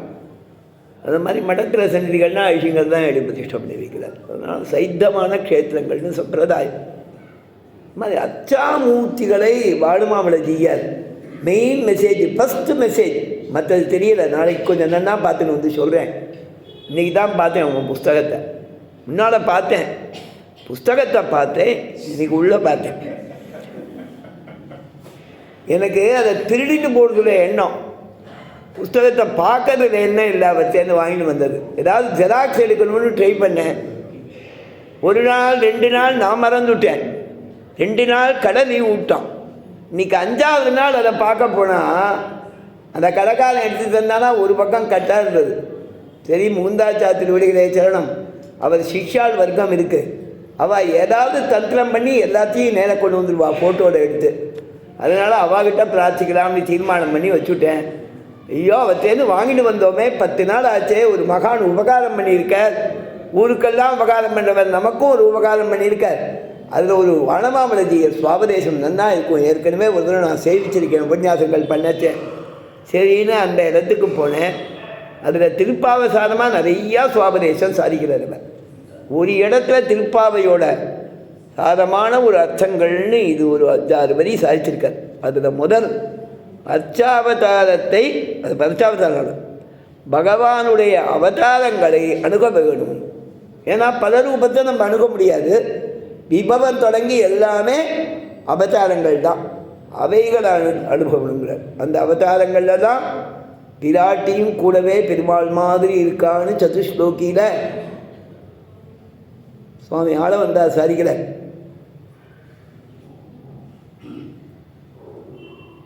என்ன சாதிக்கிறார்னா, சாந்தானந்த மகாவிபூதி பரமம் யத்பிரம்ம ரூபம் வரேகே. எம்பெருமானுடைய ஸ்வரூபத்தை சொன்னார். எந்த குறையும் இல்லாத எங்கும் வியாபித்த மிக உயர்ந்ததாக பரவி இருக்கக்கூடிய உன்னுடைய திவ்யாத்மஸ்வரூபம் உன்னுடையதுன்னு சொல்லலை. யத் பிரம்ம ரூபம் ஹரேகே, பெருமாளுடைய திவ்யாத்மஸ்வரூபம். அதுக்கப்புறம் மூர்த்தம் பிரம்ம ததோபி தத் பிரியதரம் ரூபம் அத்யத்புதம். அந்த பெருமாளுக்கே ரொம்ப பிரியமானதான ஒரு திருமேனியோடு கூடிய அவனது வியாபித்த ரூபம்னு பரவாசுதேவ ரூபம், ஸ்ரீவைகுண்டத்தில் இருக்கிற வைகுண்டநாத ரூபம், திவ்யாத்மஸ்வரூபம், பரவாசுதேவ ரூபம். அதுக்கப்புறம் இந்த பரவாசுதேவ ரூபத்திலேருந்து மற்ற லோகத்தை அனுகிரகிக்கிறதுக்காக தேவர்களுக்காக மனுஷாளுக்காக ரிஷிகளுக்காகனு வியூக விபவ அவதாரங்களை எடுத்தான். அந்தர்யாமியாக அவதரிக்கிறான் யோகிகளுக்கு, அர்ச்சாமூர்த்தியாக நம்போல்வாருக்கு அவதரிக்கிறான். அதை ஒரு வழியில் கொண்டு வர யானி அஞ்ஞானி யதாசுகம் விகரதோ ரூபாணி சர்வாணி தானி. அவனுடைய ரூபங்கள் மற்றவைகள். ஆக திவ்யாத்மஸ்வரூபம், பரமாசுதேவ ரூபம், மற்ற எம்பெருமானுடைய அவதாரங்கள், அவைகளெல்லாம் உன்னோட காடமாக நிபீடிதமாக இருக்க கட்டி அணைக்கப்பட்டிருக்கு. காடோப்ப கூடாணி தேனர், உன்னோட கட்டி அணைக்கப்பட்ட ரூபம். திவ்யாத்மஸ்வரூபம் கூட பிராட்டியோட கட்டி அணைக்கப்பட்டதுன்னு அப்படி வியாபிச்சிருக்காங்கிற அர்த்தத்தை ஆள வந்தார் காமிக்கிறார். எதற்கு இதை சொல்றேன்னா, நாச்சியார் சாய்ச்சா இறைவா நீ தாராய் பறை. உறவை ஒழிக்க முடியாது, தப்பு பண்ணதெல்லாம் சீரி அருளாதே, எங்களை அனுகிரகிக்க வேணும். சீற்றமும் உன்னுடைய கோபமும் ஒரு அருள், ஆனால் அது எனக்கு இப்போ வேண்டாம், கிருபையே வேணும்னு உன்னுடைய இரக்கத்துக்கு கிருபைக்கே எங்களை லட்சியமாக்குன்னு பிரார்த்திச்சு, ஈஸ்வரா இறைவா சர்வாந்தர்யாமியான எம்பெருமானே, உலகத்தை அடக்கி ஆள்பவனே இறைவா, ஈதாராய் பதை, நீ எங்களுக்கு பதையத்தரணும்னு திருப்பியும் பிரார்த்திக்கிறார் இந்த பாசுரத்தில். சதமகமனீராச்சாரு கல்காரகஸ்தா சதபரணிதாங்கி சாந்திர வாத்சல்ய சிந்துகு அரகவினீதாபிஸ்ரக்பிதா கிருஷ்ணநாதா இதசதுகதிகோதாவிட்டு சித்தாத்மஜானகா கவிதார்க்கிக சிம்மாய கல்யாண குணசாலினே ஸ்ரீமதே வெங்கடேஷாய வேதாந்த குரவே நமः. கிமத்தே விட்டு சித்தாதி மனோனந்தன கேதுவே நந்தநந்தன சுந்தரியை கோதாயை நித்தியமங்கலம். ஸ்ரீமதே சிவதாம தேசிய